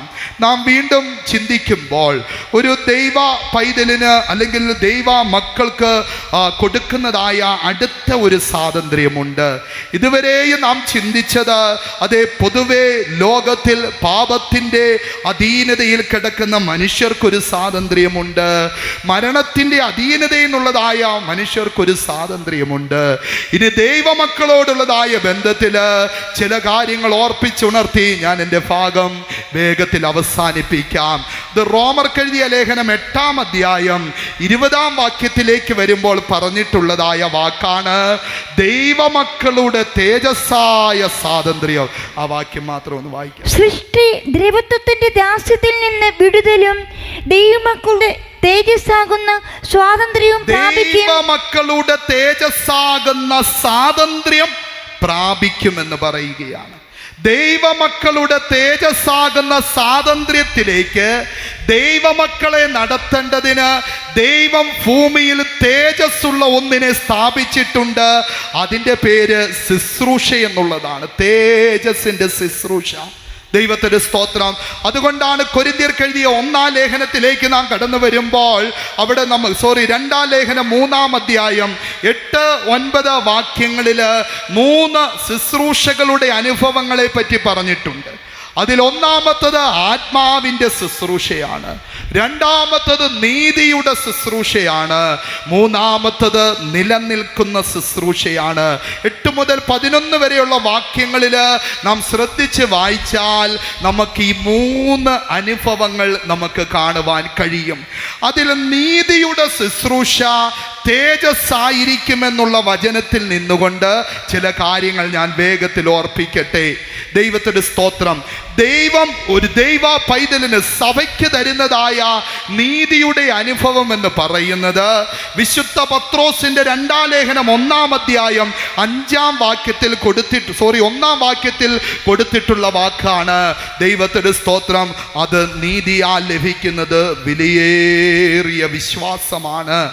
വിലയേറിയ വിശ്വാസമാണ് ദൈവം നീതിയാൽ നമുക്ക് തരുന്നതെന്ന് ഇവിടെ വ്യക്തമാക്കുകയാണ്. ഒന്ന് നിർത്തി വായിച്ചു കൊടുത്താൽ. നമ്മുടെ ദൈവത്തിന്റെയും രക്ഷിതാവായ യേശുക്രിസ്തുവിന്റെയും നീതിയാൽ ഞങ്ങൾക്ക് ലഭിച്ചതുപോലെ അതേ വിലയേറിയ വിശ്വാസം ലഭിച്ചവർക്ക് വിലയേറിയ വിശ്വാസം യേശുക്രിസ്തുവിന്റെ നീതിയാൽ ഞങ്ങൾക്ക് ലഭിച്ചതുപോലെ അതേ വിലയേറിയ വിശ്വാസം. അപ്പോൾ അത് ദൈവത്തിൻ്റെ നീതി എന്ന് പറയുന്നത്, ദൈവത്തിൻ്റെ നീതിയുടെ ശുശ്രൂഷ എന്ന് പറയുന്നത് വിശ്വാസത്താൽ ജീവിക്കുന്ന അല്ലെങ്കിൽ വിലയേറിയ വിശ്വാസത്താൽ മുന്നേറുന്നതായ ഒരു ശുശ്രൂഷ അനുഭവമാണ്. ദൈവത്തിന്റെ സ്തോത്രം. കൃപയാൽ ഇന്ന് നാം ആയിരിക്കുന്നതായ ഈ ആലയവും ദൈവത്തിന്റെ സ്തോത്രം ഈ ശുശ്രൂഷയും ശുശ്രൂഷകരോ ഇതിന്റെ ആരംഭം മുതൽ ഇതുവരെയും വിശ്വാസത്താൽ ജീവിക്കുമെന്നുള്ളതായ വിലയേറിയ പ്രമാണത്തിന്റെ ആ പ്രമാണത്തെ അനുഭവിച്ച് ജീവിക്കുന്നവരാണ്, അല്ലെങ്കിൽ വിശ്വാസത്താൽ ജീവിക്കുന്നവരാണ്. ദൈവത്തിന്റെ സ്തോത്രം. നമ്മുടെ സഭയുടെ അടിസ്ഥാനമിട്ടതായ പോളപ്പച്ചൻ താൻ വിശുദ്ധനായ അതിശ്രേഷ്ഠനായ ലോകമെങ്ങും അംഗീകരിക്കപ്പെട്ടതായ ഒരു സുവിശേഷകനായിരുന്നല്ലോ. ദൈവത്തിന്റെ സ്തോത്രം. നമ്മുടെ സഭയെ താൻ അതിൻ്റെ ആരംഭത്തിങ്കിൽ തന്നെ വിശ്വാസത്താൽ ജീവിക്കുമെന്നുള്ള ഒരു തത്വത്തിന്മേലാണ് നമുക്ക് മുന്നേറുവാനിടയായി തീർന്നത്. നൂറ്റാണ്ടൊന്ന് കഴിഞ്ഞിട്ടും വിശ്വാസത്താൽ ജീവിക്കുന്നുവെന്നുള്ള പ്രമാണത്തിന് ഇതുവരെയും മാറ്റം വരുത്താതെ അതേപടി തുടരുവാൻ പിൻതലമുറക്കാരായ നമുക്ക് ഓരോരുത്തർക്കും ഭാഗ്യം തന്നല്ലോ. ദൈവത്തിന്റെ സ്തോത്രം. വിശുദ്ധ പത്രോസിന്റെ വാക്ക് വിലയേറിയ വിശ്വാസം അത് ദൈവത്തിന്റെ നീതിയാണ്. ഇന്ന് രാത്രികാല പ്രിയ ദൈവമക്കളെ, നിങ്ങൾക്കും ആ വിലയേറിയ വിശ്വാസം തരികയാണ്. ദൈവത്തിന്റെ സ്തോത്രം. വിശ്വാസത്തിന്റെ അനുഭവങ്ങൾ എന്തൊക്കെയാണ്? ഒന്ന്, വിശ്വസിച്ചാൽ നീ ദൈവത്തിന്റെ മഹത്വത്തെ കാണും.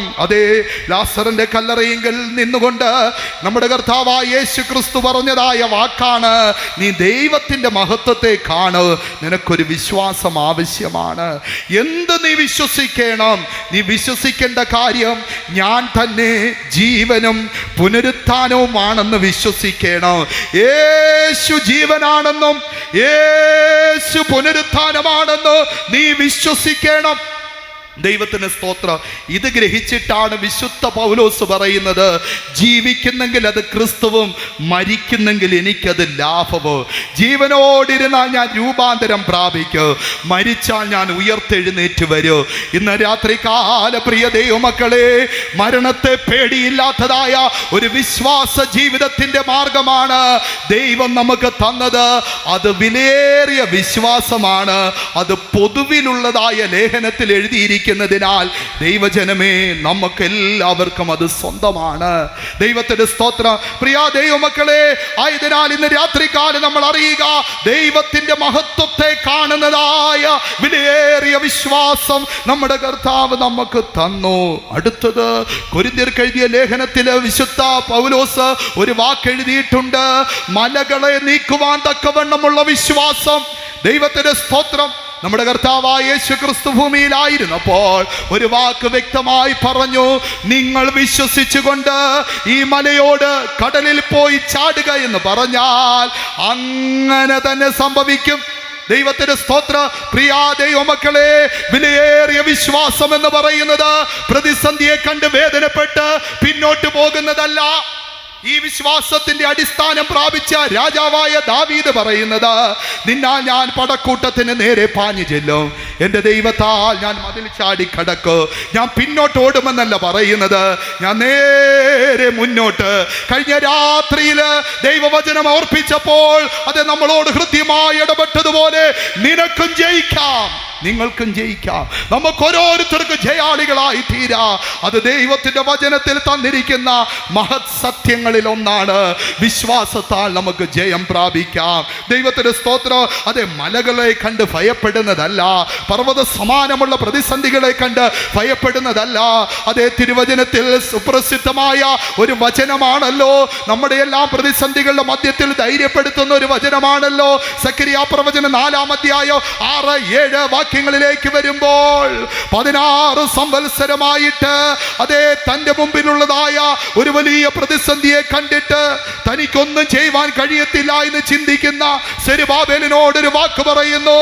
അതേ, സെരുബാബേലിന്റെ മുമ്പിലുള്ള മഹാപർവ്വതമേ, നീ സമഭൂമിയാകും. ദൈവത്തിന്റെ സ്തോത്രം. കൃപ എന്നുള്ള ആർപ്പോടുകൂടെ ആണിക്കല്ല് കയറ്റ്. വിശദമാക്കുവാൻ സമയമില്ല. എന്നാൽ അതിൻ്റെ ഒരേ ഒരു ആധാരം സൈന്യത്താലല്ല, ശക്തിയാലല്ല, എൻ്റെ ആത്മാവിനാലത്രേ. ഇന്ന് രാത്രികാല പ്രിയ ദൈവമക്കളെ, ദൈവം നമുക്ക് നീതിയുടെ ശുശ്രൂഷയുടെ അനുഭവമായി തന്നിട്ടുള്ളത് വിലയേറിയ വിശ്വാസമാണ്. അത് മലകളെ നീക്കുവാനുള്ള വിശ്വാസമാണ്.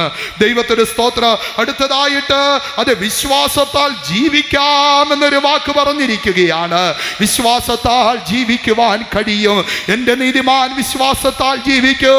അതേ, ഹബക്കുക്ക് പ്രവചനം 2-ാം അധ്യായം 4-ാം വാക്യത്തെ ആധാരമാക്കി വിശുദ്ധ പൗലോസ് എബ്രയ ലേഖനം 11-ാം അധ്യായം സുദീർഘമായൊരു ദൂതായി എബ്രയ സഭയ്ക്ക് എഴുതുമ്പോൾ വിശ്വാസത്തിന്റെ ശക്തിയെ പറ്റിയോ, വിശ്വാസത്തിന്റെ അടിസ്ഥാനത്തെ പറ്റിയോ, വിശ്വാസത്തിൻ്റെതായ വിവിധമായ അനുഭവങ്ങളെ പറ്റിയും അവിടെ ഓർപ്പിക്കുകയാണ്. ആശിക്കുന്ന കാര്യങ്ങൾക്കൊരു ഉറപ്പുണ്ടോ? അത് വിശ്വാസത്താൽ മാത്രമേ സാധിക്കത്തുള്ളൂ. കാണാത്ത കാര്യത്തെക്കുറിച്ച് ഒരു നിശ്ചയമുണ്ടോ? അത് വിശ്വസിച്ചാൽ മാത്രമേ അത് പ്രാപിക്കുവാൻ സാധിക്കത്തുള്ളൂ. ഇന്ന് രാത്രികാലം ഞങ്ങളെ കേൾക്കുന്ന പ്രിയ ദൈവമക്കളെ, അതെ, ഞങ്ങളെ കേൾക്കുന്ന മാന്യ ശ്രോതാക്കളെ, ഈ ലോകത്തിൽ വിശ്വാസത്താൽ ജീവിക്കുവാൻ കഴിയൂ എന്ന് ദൈവത്തിന്റെ വചനം ഉറപ്പ് തരികയാണ്. ദൈവത്തിന്റെ സ്തോത്രം. മാത്രമല്ല, കർത്താവായ യേശു ക്രിസ്തുവിന്റെ അടുക്കൽ അനേക രോഗികൾ വന്നപ്പോൾ അവർ വിശ്വാസത്താൽ സൗഖ്യം പ്രാപിച്ചുവല്ലോ.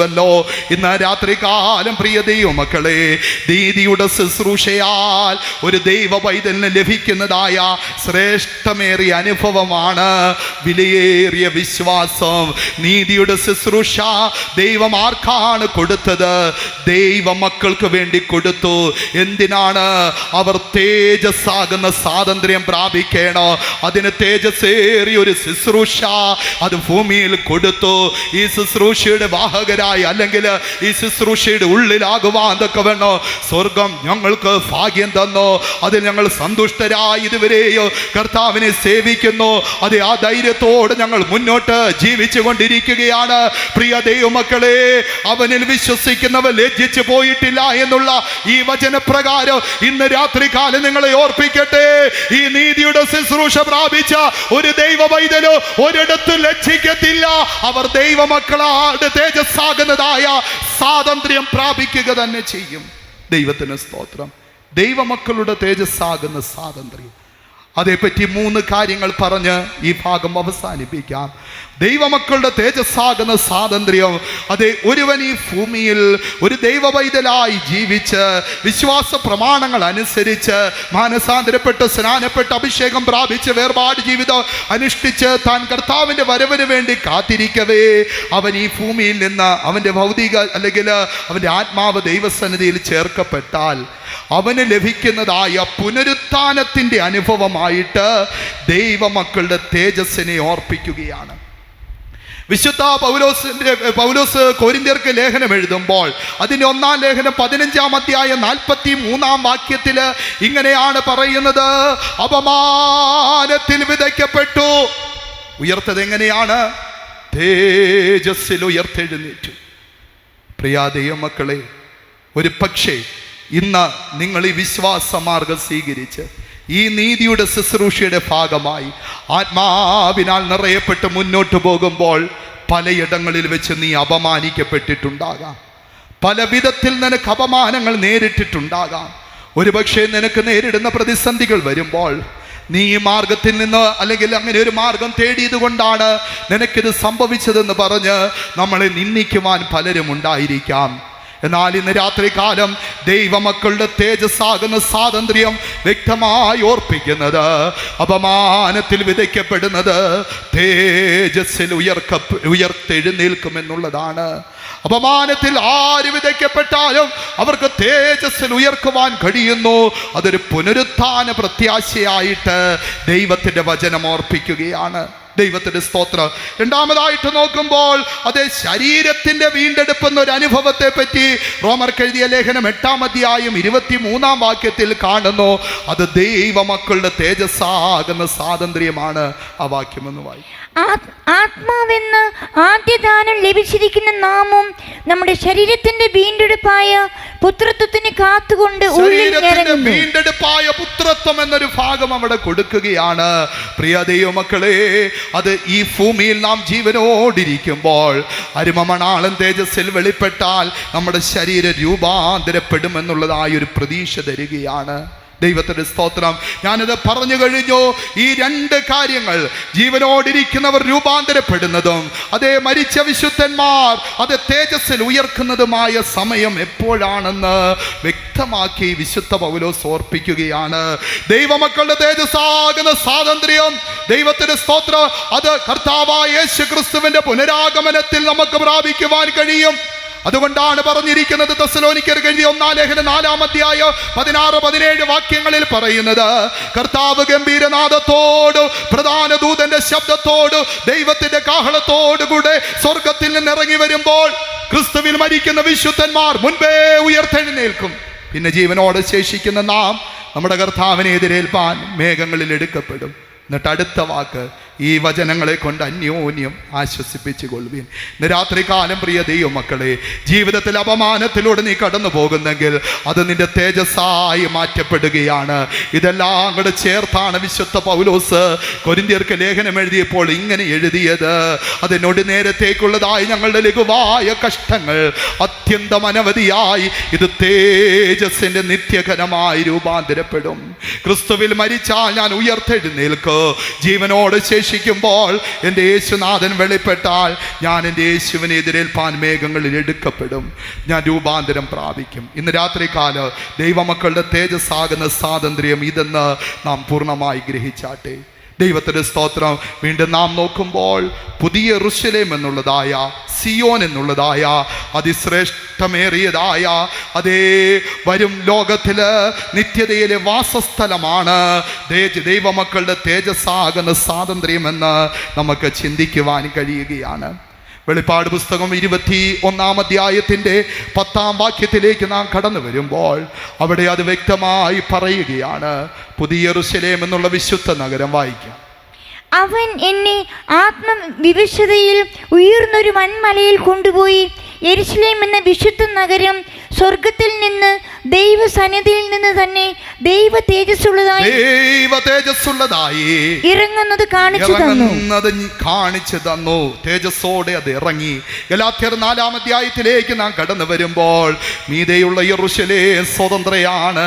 അവളത്രേ നമ്മുടെ മാതാവെന്ന് പറയുകയാണ്. അവളത്രേ നമ്മുടെ അമ്മയെന്ന് പറയുകയാണ്. പ്രിയ ദൈവമക്കളെ, ഇന്ന് രാത്രികാലം ഒരു പുതിയ യെരൂശലേം പ്രാപിക്കാമെന്നുള്ളതായ, മനോഹരമായ സിയോന്റെ അവകാശികളായി തീരുവാൻ കഴിയുമെന്നുള്ളതായ മഹത്വമേറിയ പ്രത്യാശയാണ് ദൈവം നമുക്ക് തരുന്നതായ സ്വാതന്ത്ര്യത്തിലൂടെ അതേ നമുക്ക് അർത്ഥമാക്കി തരുന്നത്. ഇന്ന് രാത്രികാലം പുത്രൻ നിങ്ങൾക്ക് സ്വാതന്ത്ര്യം വരുത്തിയാൽ നിങ്ങൾ സാക്ഷാൽ സ്വതന്ത്രരാണ്. പുത്രൻ നിങ്ങൾക്ക് തന്ന സ്വാതന്ത്ര്യം ആത്മാവിനാൽ ലഭിച്ചതായ ശുശ്രൂഷയിലൂടെ, അതേ ശുശ്രൂഷയിലൂടെ നാം കണ്ടെത്തുന്നതോ നമ്മൾ പ്രാപിക്കുന്നതുമായ ഉയർപ്പിൻ്റെയും രൂപാന്തരത്തിൻ്റെയും പ്രത്യാശ, അതോടൊപ്പം തന്നെ പുതിയ യെരൂശലേമായി സിയോനായി തീരുമെന്നുള്ള പ്രത്യാശ. പ്രിയ ദൈവമക്കളെ, ലോകമാസകലമുള്ളവർ സമാധാനകാംക്ഷികൾ, സ്വാതന്ത്ര്യകാംക്ഷികൾ ആഗ്രഹിക്കുന്ന 3 കാര്യത്തെപ്പറ്റി ഞാൻ ആരംഭത്തിൽ ഓർപ്പിച്ചു. 1, ദാരിദ്ര്യം ഇല്ലാത്തതായ; 2, ആക്രമണ ഭീതി ഇല്ലാത്തതായ; 3, ആരാധന സ്വാതന്ത്ര്യമുള്ളതായ ഒരു പൂർണ്ണമായ സ്വാതന്ത്ര്യം അവർ ലോകത്തിൽ ആഗ്രഹിച്ചു. പക്ഷെ അവർക്കത് കിട്ടിയില്ല. എന്നാൽ ദൈവമക്കൾക്കുള്ളതായ തേജസ്സാകുന്ന സ്വാതന്ത്ര്യത്തിന് പുതിയ യെരൂശലേം സിയോനായി മാറ്റപ്പെടുമ്പോൾ ഈ 3 സ്വാതന്ത്ര്യവും അവിടെ ലഭിക്കുകയാണ്. പ്രവാചകൻ ഇപ്രകാരം എഴുതുവാനിടയായി, അവർക്കിനി വിശക്കത്തില്ല, അവർക്കിനി ദാഹിക്കത്തില്ല. പ്രിയ ദൈവമക്കളെ, നിത്യതയില് അവർക്കിനി വിശക്കുകയോ ദാഹിക്കുകയില്ല. ദാരിദ്ര്യമില്ലാത്തതായ ഒരു ലോകം, അത് നമ്മുടെ കർത്താവിൻ്റെ നിത്യതയില് നമുക്ക് അനുഭവമാക്കുവാൻ പോകുകയാണ്. രണ്ടാമതായിട്ട് അതിൽ ആക്രമണ ഭീതിയില്ല. യെരൂശലേമിന്റെ വാതിലുകളെ പറ്റി, ഗോപുരങ്ങളെ പറ്റി വെളിപ്പാട് പുസ്തകം 22-ാം അധ്യായത്തിൽ നാം പഠിക്കുമ്പോൾ നമുക്കവിടെ കാണുവാൻ കഴിയുന്നത്, അതേ പുതിയ യെരൂശലേമിന്റെ നഗരങ്ങൾ അല്ലെങ്കിൽ വാതിലുകൾ, ഗോപുരങ്ങൾ അത് അടയ്ക്കത്തില്ല. അതിൻ്റെ കാരണം എന്താണ്? അവിടെ ഒരു ഗേറ്റ് കീപ്പർ ഇല്ല, അത് അടയ്ക്കത്തില്ല. അതിൻ്റെ കാരണം അവിടെ പിന്നെ ആക്രമണ ഭീതിയില്ല, അവിടെ ആഭ്യന്തര യുദ്ധമില്ല, അവിടെ യാതൊരു വിധമായ യുദ്ധങ്ങളുമില്ല. ആക്രമണ ഭീതിയില്ലാത്തതായൊരു രാജ്യമാണ് നമ്മുടെ കർത്താവ് നമുക്ക് വേണ്ടി തരുന്ന പുതിയ യെരൂശലേം എന്ന് പറയുന്നത്. മൂന്നാമതായിട്ട് വെളിപ്പാട് പുസ്തകം 22-ാം അധ്യായം 3-ാം വാക്യത്തിലേക്ക് വരുമ്പോൾ അവിടെ പറഞ്ഞിരിക്കുന്നതായ വാക്ക്, അവൻ്റെ ദാസന്മാർ അവനെ നിത്യം ആരാധിക്കൂ, അവർ അവൻ്റെ മുഖത്തെ കാണൂ. ഇന്ന് രാത്രികാലം ദൈവസന്നിധിയിലായിരിക്കുന്ന പ്രിയ ദൈവമക്കളെ, യാതൊരു ശാപമില്ലാത്തതായ, യാതൊരു വിധമായ രോഗമില്ലാത്തതായ, യാതൊരു വിധമായ ദുഃഖങ്ങളില്ലാത്തതായ, യാതൊരു വിധമായ ക്ലേശങ്ങളില്ലാത്തതായ, എല്ലാ ദുഃഖങ്ങളും മരണങ്ങളും ഓടിപ്പോകുന്നതായ അതിശ്രേഷ്ഠമേറിയൊരു സ്വാതന്ത്ര്യമാണ് പുതിയ യെരൂശലേം എന്നുള്ളതായ അതിവിശുദ്ധ നഗരത്തിലൂടെ നമുക്ക് തരുന്നത്. ഒരു നിമിഷം നമ്മുടെ കണ്ണുകൾ അടയ്ക്കാം, ഒരു ദിവസം നമുക്ക് മുഴങ്കാലുകളിരിക്കാം. മഹത്വ പ്രത്യാശയാൽ നിറഞ്ഞ് ജീവിക്കുന്ന ദൈവമക്കളെ, ബെന്തക്കോസ്ത് എന്ന് പറയുന്നത്, ആത്മാവിൻ്റെ ശുശ്രൂഷ എന്ന് പറയുന്നത് ആത്മാവിലുള്ള ജീവിതം തന്നെയാണല്ലോ. ഇന്ന് രാത്രികാലം ഈ മീറ്റിംഗ് അവസാനിപ്പിക്കുന്നതിന് മുമ്പ് നമുക്കൊരല്പസമയം ദൈവത്തിൻ്റെ കരങ്ങളിൽ സമർപ്പിക്കാം. പുതിയ യെരൂശലേം എന്നുള്ളത് ദൈവമക്കളുടെ തേജസ്സാകുന്ന സ്വാതന്ത്ര്യമാണ്. ഉയർത്തെഴുന്നേൽപ്പ് എന്നുള്ളത് തേജസ്സാകുന്ന സ്വാതന്ത്ര്യമാണ്. അതേ പ്രിയ ദൈവമക്കളെ, രൂപാന്തരം എന്നുള്ളത് തേജസ്സാകുന്ന സ്വാതന്ത്ര്യമാണ്. അത് എത്രയും പെട്ടെന്ന് സംഭവിക്കുവാൻ പോകുന്നു. അഭിഷേകം പ്രാപിച്ച ദൈവമക്കൾ ആത്മാവിൽ ഇവിടെ ആയിരിക്കുന്നെങ്കിൽ നിങ്ങളുടെ ആദരങ്ങൾ ഒന്ന് ചലിക്കുവാനിടയായി തീരട്ടെ. ദൈവസന്നിധിയിൽ സ്തോത്രയാഗങ്ങളോടുകൂടെ, അന്യഭാഷ സ്വരത്തോടുകൂടെ അതേ കരങ്ങളെ ചലിപ്പിച്ച് നമ്മുടെ ദൈവത്തെ നമുക്ക് ആരാധിക്കുവാൻ ആരംഭിക്കാം. പുതിയ യെരൂശലേമിന്റെ ദൈവമക്കളുടെ തേജസ്സാകുന്ന സ്വാതന്ത്ര്യത്തിന്റെ പൂർണ്ണത നമുക്കവിടെ കാണുവാൻ കഴിയുന്നു. ഇനി വിശപ്പില്ലാത്തതായ, ദാഹമില്ലാത്തതായ, രോഗങ്ങളില്ലാത്തതായ, വേദനകളില്ലാത്തതായ ഒരു സന്തോഷത്തിന്റെ രാജ്യം നമ്മുടെ കർത്താവ് നമുക്ക് വേണ്ടി ഒരുക്കുന്നു. അതെത്രയും പെട്ടെന്ന് നമുക്ക് പ്രാപിക്കുവാനിടയായി തീരട്ടെ. അതിന് കാരണമായി തീരേണ്ടത് കർത്താവിന്റെ മഹത്വ പ്രത്യക്ഷതയാണ്. തേജസ്സിൽ നമ്മുടെ കർത്താവ് അതിവേഗം വരൂ. മധ്യാകാശത്തിൽ എന്നെയും നിങ്ങളെയും ചേർക്കുവാൻ നമ്മുടെ യേശു വേഗത്തിൽ വരൂ. ഇന്ന് രാത്രികാലം ഈ പ്രത്യാശയുള്ള ദൈവമക്കളെ, നമുക്ക് ആദരങ്ങളെ ചലിപ്പിച്ച് ദൈവസന്നിധിയിൽ ശബ്ദമുയർത്തി ഇന്ന് രാത്രികാലം നമുക്ക് ആരാധിക്കുവാൻ ആരംഭിക്കാം. ഈ ആരാധനയുടെ അവസാനത്തില്, ഈ സുവിശേഷ പ്രസംഗ യോഗത്തിന്റെ സമാപന രാത്രിയില്, അത് വിശ്വസിക്കുന്നവരുടെ ഉള്ളിൽ നിന്ന് തിരുവെഴുത്ത് പറയുന്നത് പോലെ ജീവജലത്തിന്റെ നദികൾ ഒഴുകുവാൻ ആരംഭിക്കട്ടെ.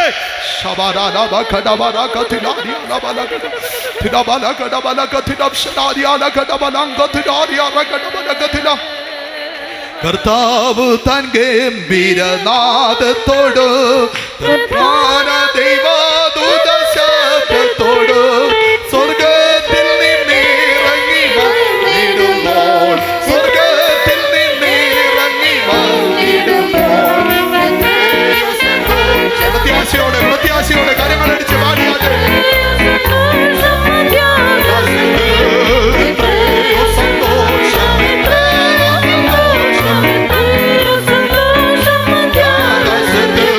മണ്ണിൽ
വാഗ്ദത്തങ്ങളെ വിശ്വസ്തനായ കർത്താവ് ഈ സമാപന മീറ്റിങ്ങിലും പിന്നെ വാഗ്ദത്തങ്ങളെല്ലാം നമുക്ക് തന്ന് നമ്മെ അനുഗ്രഹിച്ചുകൊണ്ടിരിക്കുകയായിരുന്നു.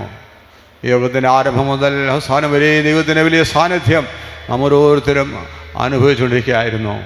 കേട്ട വചനത്തിന് മുമ്പാകെ നമ്മെ തന്നെ സമർപ്പിക്കാം. പുത്രൻ നിങ്ങൾക്ക് സ്വാതന്ത്ര്യം തന്നാൽ നിങ്ങൾ സാക്ഷാൽ സ്വാതന്ത്ര്യമുള്ളവരായിത്തീരും. ലോകം മുഴുവനും അതാമ പാപത്താൽ അടിമപ്പെട്ടു പോയി, ദ്രവത്വത്തിന് അടിമപ്പെട്ടു പോയി, ശാപത്തിന് അടിമപ്പെട്ടു പോയി, പാപത്തിന് അടിമപ്പെട്ടു പോയി, പാപത്തിൻ്റെ ഫലമായ രോഗത്തിന് അടിമപ്പെട്ടു പോയി, അനന്തര ഫലമായ മരണത്തിന് അടിമപ്പെട്ടു പോയി. അതേ, ആർക്ക് വിടുവിക്കാൻ കഴിയും? ആർക്ക് സ്വാതന്ത്ര്യം തരാൻ കഴിയും? അതേ, ആകാശത്തിന് കീഴിൽ മനുഷ്യന് നൽകപ്പെട്ട ഒരേ ഒരു നാമമുള്ള കർത്താവായ യേശുവിന് മാത്രം. ആ യേശുവിനെ ഇന്ന് രാത്രി നാം ഉയർത്തുകയാണ്. അതേ, ദേശത്തിൻ്റെ സ്വാതന്ത്ര്യത്തിന് വേണ്ടി, പാപികളുടെ രക്ഷയ്ക്ക് വേണ്ടി, രോഗികളുടെ സൗഖ്യത്തിന് വേണ്ടി ആ കർത്താവിനെ സഭയായി നാം എല്ലാവരും ഉയർത്തുമ്പോൾ വിടുതലുണ്ടാവുകയാണ്. അവന് പാപമോചനം ഉണ്ടാവുകയാണ്, രോഗസൗഖ്യം ഉണ്ടാവുകയാണ്, ശാപങ്ങൾ നീക്കപ്പെടുകയാണ്, ഒടുക്കത്തെ ശത്രുവായി മരണം നീക്കപ്പെടുകയാണ്. ആമേൻ. ആ യേശുവിനെ നമുക്ക് ഉയർത്താം. ഈ ദേശത്തിൻ്റെ വിടുതലിൻ്റെ രാത്രിയായി മാറുകയാണ്. ഇതാകുന്നു സുപ്രസാദ ദിവസം, ഇതാകുന്നു രക്ഷാ ദിവസം. കൃപയുടെ വാതിലടയാൻ പോകുന്നു. അതിനു മുമ്പായി ഈ ഇളമ്പൽ ദേശവാസികൾക്ക് ഒരു ദിവസത്തെ കർത്താവ് നൽകിയിരിക്കുകയാണ്. അതേ, കർത്താവ് ഈ വാഗ്ദത്തം തന്ന് കർത്താവ് നമ്മെ സ്വതന്ത്രരാക്കി. നമുക്ക് ലഭിച്ച ഈ തേജസ്സിന്റെ സ്വാതന്ത്ര്യം ഇനി അടിമത്തത്തിൽ കിടക്കുന്ന നേർഗതി നൽകാൻ നമുക്ക് വിശ്വസിക്കാം. നമുക്ക് ഒന്നിച്ച് ദേശത്തിന് വേണ്ടി പ്രാർത്ഥിക്കാം. Hallelujah, hallelujah. എല്ലാവരും ചേർന്ന് ആത്മാവിലായി തീർന്ന് ആത്മാവിൽ പ്രാർത്ഥിക്കുമ്പോൾ ബന്ധനങ്ങൾ അഴിയാനിടയായി തീരും. പാരമ്പര്യ ബന്ധനങ്ങൾ അഴിയും. Hallelujah, hallelujah. കോട്ടകൾ തകരും.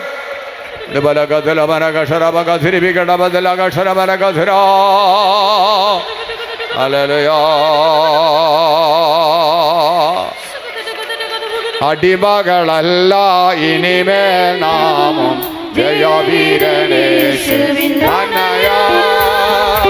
അടിമകളല്ല ഇനിമേൽ നാമം ജയവീരനേശുവിൻ തനയാർ. സകലരും ഒരുവൻ അവനെ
അടിമയല്ല.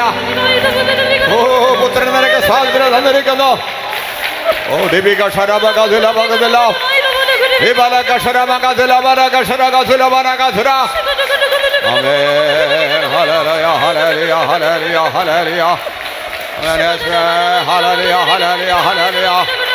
ഓ, രബല ഗടകതുല ബകശരകതുല ബരകതുല ബഹിരിയ തബടി ഗുരുവിക റാഖതുല. അടിമനുഖങ്ങൾ തകരുന്നു, അടിമനുഖങ്ങൾ തകരുന്നു. അഭിഷേകത്താൽ, ഓ അഭിഷേകത്താൽ മുഖം തകർന്നു പോകുന്നു. ഈ വ്യക്തിയുടെ അവസാനത്തിന് അഭിഷേകം നിന്നെ അടിമപ്പെടുന്നത് എന്ത് ആ മുഖമായാലും തകർക്കുന്ന ഒരു അഭിഷേകം. പുത്രത്വത്തിന്റെ ആത്മാവിന്റെ അഭിഷേകം.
ജയമെടുത്തുകൊള്ളുക, ജയമെടുത്തുകൊള്ളുക. അഭിഷേകത്താൽ അടിമനുഖങ്ങൾ തകരുന്നു, മുഖം തകർന്നു പോകുന്നു. അഭിഷേകത്താൽ, പരിശുദ്ധാത്മാവിന്റെ അഭിഷേകത്താൽ, ജീവന്റെ ആത്മാവിന്റെ പ്രമാണത്തിന്റെ അഭിഷേകത്താൽ പാപത്തിന്റെ അടിമനുഖം, മരണത്തിന്റെ അടിമനുഖം തകർക്കുന്ന ജീവന്റെ ആത്മാവിന്റെ അഭിഷേകത്താൽ സ്വാതന്ത്ര്യത്തെ അനുഭവമാക്കിക്കൊള്ളുക.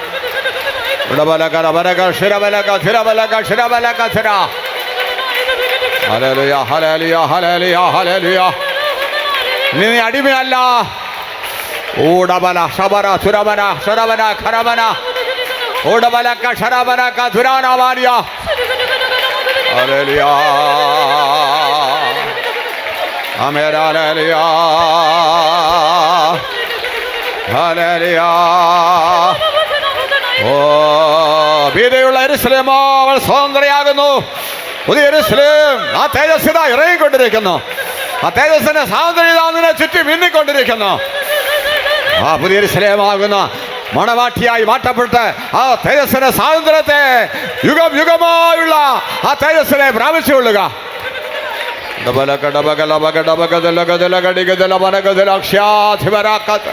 ഒരു നൊടിയിടയിൽ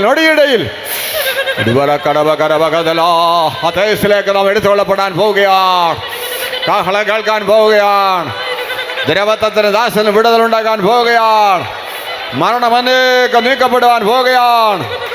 ഒടുക്കത്തെ ശത്രുവായി മരണം നീക്കപ്പെടാൻ പോവുകയാണ്. ഈ ദ്രവത്വം അതിരത്വം ധരിക്കുമ്പോൾ മരണം നീങ്ങി ജയം വരുന്ന വാഗ്ദത്തം നിറവേറാൻ പോവുകയാണ്.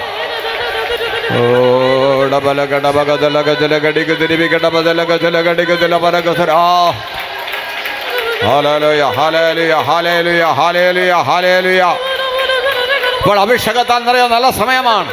അൽവാന്റെ അഭിഷേകം പ്രാപിക്കാത്തവർ വാഞ്ചിക്കുക. എന്നെയും കൂടെ അഭിഷേകം ചെയ്യണമേ കർത്താവേ. എൻ്റെ അടിമ മുഖങ്ങളെ തകർക്കുന്ന അഭിഷേകം തരണമേ കർത്താവേ. നിലവിളിക്കാം. ആര് കണ്ണുകളെ തുറക്കേണ്ട. ഹല്ലേലൂയ, ഹല്ലേലൂയ, ഹല്ലേലൂയ, ഹല്ലേലൂയ, ഹല്ലേലൂയ. ഓ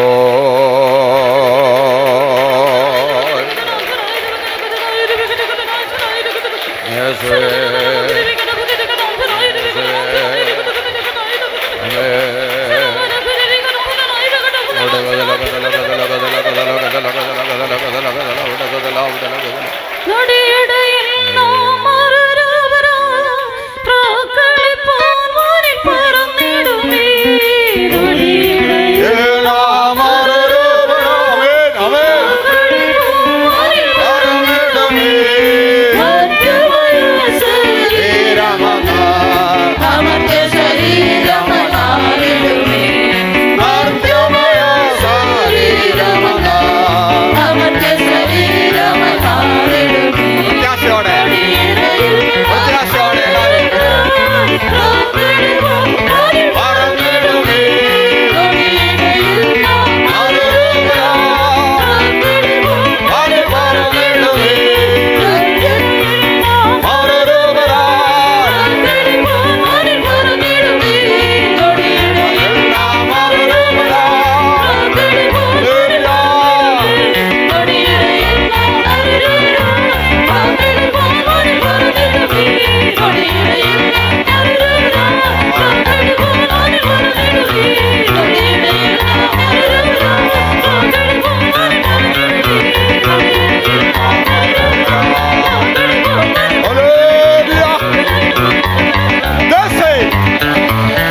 ആത്മശക്തി രൂപാന്തരപ്പെടുന്ന ശക്തിയാണ്.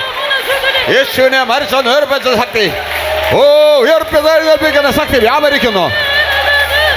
മരണത്തിന്റെ വാസങ്ങൾക്ക് തന്നെ കെട്ടിവെക്കാൻ കഴിയുകയില്ല.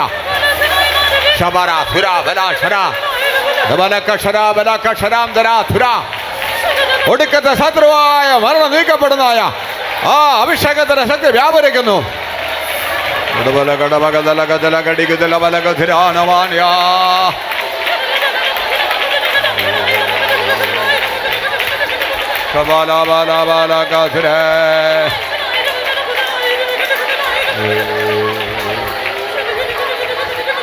ആമേ. ഇതാ മരണം നമ്മുടെ മുമ്പാകെ നേക്കുമായി പോയിക്കൊണ്ടിരിക്കുന്നു. നിത്യമായ ജീവന്റെ സമൃദ്ധി ഇതാ നമ്മുടെ മുമ്പാകെ നമ്മെ എതിരേറ്റ് വരുന്നു. എത്ര പേർക്ക് ആത്മാവിൽ അനുഭവിപ്പാൻ കഴിയുന്നുണ്ട്. അവർ ജയാളികളായി മാറ്റപ്പെടാൻ പോകുന്നു. അവർ രൂപശരീരം പ്രാപിക്കാൻ പോകുന്നു. അവർ യേശുവോടുകൂടെ നിത്യം വാഴാൻ പോകുന്നു. ആ നിത്യമായ വാഴ്ച ആത്മാവിൽ ഇപ്പോൾ തന്നെ നമുക്ക് അനുഭവിക്കാം. ഹല്ലേലൂയ, ഹല്ലേലൂയ, ഹല്ലേലൂയ, ഹല്ലേലൂയ. ദിവാല ബാല ബാല ബാല ശമാന ധുര അർധ്യമായ ശരീരമന അമർത്യ ശരീരമന അർധ്യമായ ശരീരമന അമർത്യ ശരീരമന. എല്ലാവരും സമർപ്പിക്കാം, സമർപ്പിക്കാം. സമർപ്പിക്കുന്നവരെ കർത്താവ് പ്രവർത്തിച്ച് ചെയ്യുക.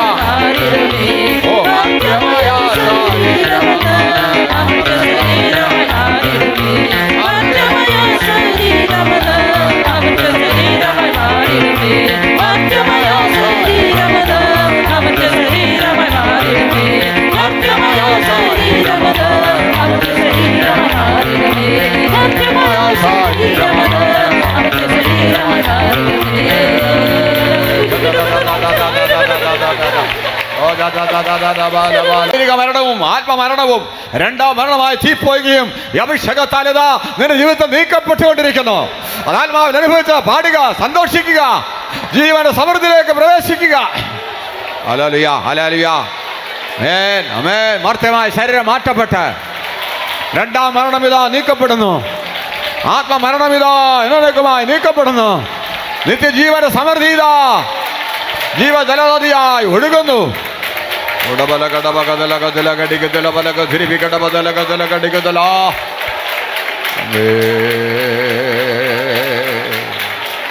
ഹല്ലേലൂയ, ഹല്ലേലൂയ, ഹല്ലേലൂയ, ഹല്ലേലൂയ, ഹല്ലേലൂയ, ഹല്ലേലൂയ, ഹല്ലേലൂയ, ഹല്ലേലൂയ, ഹല്ലേലൂയ, ഹല്ലേലൂയ, ഹല്ലേലൂയ.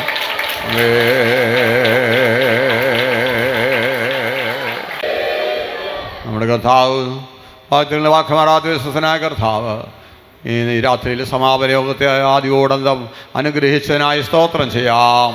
സോദര സോദര സോദര സോദര സോദര സോദരം. കഴിഞ്ഞ ദിവസത്തെ രാവിലെ സേവാസ പ്രാർത്ഥനയെല്ലാം അനുഗ്രഹിച്ചതിനായി സ്തോത്രം ചെയ്യാം. സോദര സോദര സോദര സോദര സോദരം. സോദരം കഴിഞ്ഞ ഈ ദൈവം നമ്മെ ദേശത്തെ ഇത്രമാത്രം സ്നേഹിച്ച് ഈ വർഷം നമുക്ക് ഇങ്ങനെ കൂടി വരുന്നതിനായി സ്തോത്രം ചെയ്യാം. സോദര സോദര സോദര സോദര സോദര സോദരം. വിവിധ സ്ഥലങ്ങളിൽ നിന്ന് അനേക ആത്മാക്കളെ കൂട്ടിവരുത്തി ദേശവാസികൾ അനേകരെ കൊണ്ടുവന്നു, അതിനായി സ്തോത്രം ചെയ്യാം. സോദര സോദര സോദര സോദര സോദര സോദര സോദരം. ദിവസം വന്ന സമയം മുതൽ ആത്മാവാകുന്ന ദൈവത്തെ ആത്മാവിൽ സത്യത്തിലും പാടി സ്തുതിച്ച് ആരാധിക്കാൻ കൃപാവുന്നതിനായി സ്തോത്രം ചെയ്യാം. സോദര സോദര സോദര സോദര സോദര. ദൈവത്തിൻ്റെ ആത്മാവിലുള്ള വിടുതൽ അനുഭവിപ്പാരുടെ ആക്കി തീർത്തതിനായി സ്തോത്രം ചെയ്യാം. സോദര സോദര സോദര സോദര സോദര സോദര. അനുഗ്രഹിക്കപ്പെട്ട ഒരു സാക്ഷ്യം നമുക്ക് തന്നതിനായി സ്തോത്രം ചെയ്യാം. സോദര സോദര സോദര സോദരം. ഇന്ന് രാത്രിയിൽ മാറ്റമില്ലാത്ത സുവിശേഷ സത്യങ്ങൾ ദൈവത്തിൻ്റെ ദാസനിലൂടെ വെളിപ്പെടുത്തിയതിനായി സ്തോത്രം ചെയ്യാം. സോദര സോദര സോദര സോദര സോദരം. തന്നിൽ വിശ്വസിച്ച യഹൂദന്മാരോട് യേശു പറഞ്ഞു, നിങ്ങൾ എൻ്റെ വചനത്തിൽ നിലനിന്നാൽ നിങ്ങൾ സാക്ഷാൽ സത്യം അറിയുകയും സത്യം നിങ്ങളെ സ്വതന്ത്രരാക്കുകയും ചെയ്യും. പാപം ചെയ്യുന്നവൻ പാപത്തിന് അടിമയാണ്. പുത്രൻ സ്വാതന്ത്ര്യം വരുത്തിയാൽ നിങ്ങൾക്ക് സാക്ഷാൽ സ്വാതന്ത്ര്യം ഉണ്ടാകും. നല്ലിച്ചതുകൊണ്ട് ലോകത്തിൽ വന്ന കർത്താവ് നമുക്ക് തന്ന പാപമോചനത്തിനായി സ്തോത്രം ചെയ്യാം. സ്തോത്ര സ്തോത്ര സ്തോത്ര സ്തോത്ര സ്തോത്രം. അതേ അതെ, മോഹം ഗർഭം ധരിച്ച് പാപത്തെ പ്രസവിക്കുന്നു. പലവിധമായ മോഹങ്ങൾ, സ്വന്തം മോഹങ്ങൾ, ജ്ഞാനകാലത്തുണ്ടായ മോഹങ്ങൾ, ദുർമോഹങ്ങൾ, യൗവനമോഹങ്ങൾ, കൺമോഹങ്ങൾ, ജഡമോഹങ്ങൾ, ഇതെല്ലാം കർത്താവ് നമുക്ക് വിടുതൽ തന്ന്, പാപമോചനം തന്ന് ഒരു പരിശുദ്ധ ജീവിതം ചെയ്യുവാൻ, ആത്മമരണം നമ്മളെ നീക്കി ആ ആത്മീക ജീവിതം തന്നതിനായി സ്തോത്രം ചെയ്യാം. സഹോദര ഭീരുക്കൾ, അവിശ്വാസികൾ, അറയ്ക്കപ്പെട്ടവർ, കുലപാതകന്മാർ, ബിംബാരാധികൾ, പോഷ്കിൽ പ്രിയപ്പെടുന്ന ഏവർക്കുള്ളായ ഓഹരിയാണ് രണ്ടാം മരണം.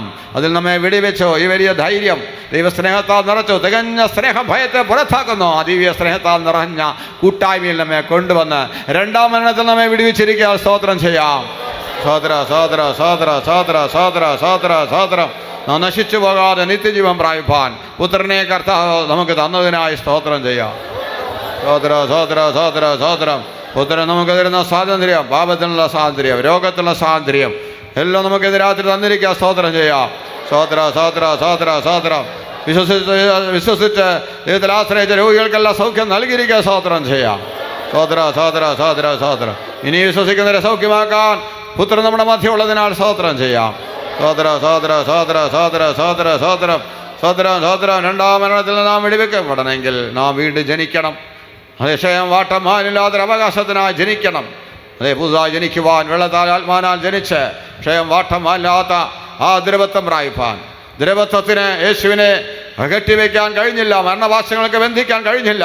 നമ്മുടെ യേശു ആത്മാവിൽ ജനിച്ചതുപോലെ നമുക്ക് ആത്മാവിൽ ജനിക്കുവാൻ, വീണ്ടും ജനിക്കുവാൻ, അദ്രവത്വം പ്രാപിക്കുവാൻ, ദൈവമക്കളായി തീരുവാൻ ഭാഗ്യം ലഭിച്ചിരിക്കുക. സ്തോത്രം ചെയ്യാം. ആമേ. സഹോദരം സൃഷ്ടി ദൈവപുത്രന്മാരുടെ ദേശാവുന്ന സ്വാതന്ത്ര്യം ലഭിക്കുമെന്നുള്ള ആശയോടെ ദ്രവത്വത്തിൻ്റെ ദാസത്തിന് വിടുതലിനായി ആ നഷ്ടപ്പെട്ട ഏതൊന്നെ അനുഭവത്തിനായി കാത്തിരിക്കുന്നു. കർത്താവിൻ്റെ വരവോടുകൂടെ തന്റെ വിശുദ്ധന്മാരുടെ രാജ്യം ഈ ലോകത്തിൽ സ്ഥാപിക്കുന്നതോടുകൂടെ 1000 വർഷം ആ സ്വാതന്ത്ര്യം ഈ ഭൂമി അനുഭവിക്കാൻ പോകുന്നതിനാൽ സ്തോത്രം ചെയ്യാം. സഹോദരം ദൈവമക്കളുടെ ദേശാവുന്ന സ്വാതന്ത്ര്യം 1000 വർഷം അത് മാത്രമല്ല, നിത്യത മുഴുവനും നാം അനുഭവിക്കാൻ പോകുന്നതിനായി സ്തോത്രം ചെയ്യാം. സഹോദരം നിത്യമായ പ്രത്യാശയുടെ മാറ്റമില്ലാത്ത തിരുവചനങ്ങളെ പ്രകാശിക്കാൻ ദൈവനാഥനെ ശക്തിരച്ചനായി സ്തോത്രം ചെയ്യാം. സഹോദരം ഇനി 1000 പതിനാൾക്ക് പ്രയോജനപ്പെടുത്താനായി സ്തോത്രം ചെയ്യാം. സഹോദരം ഈ 2 ദിവസം നമുക്ക് മാറ്റമില്ലാത്ത ആലോചനകൾക്കായി സ്തോത്രം ചെയ്യാം.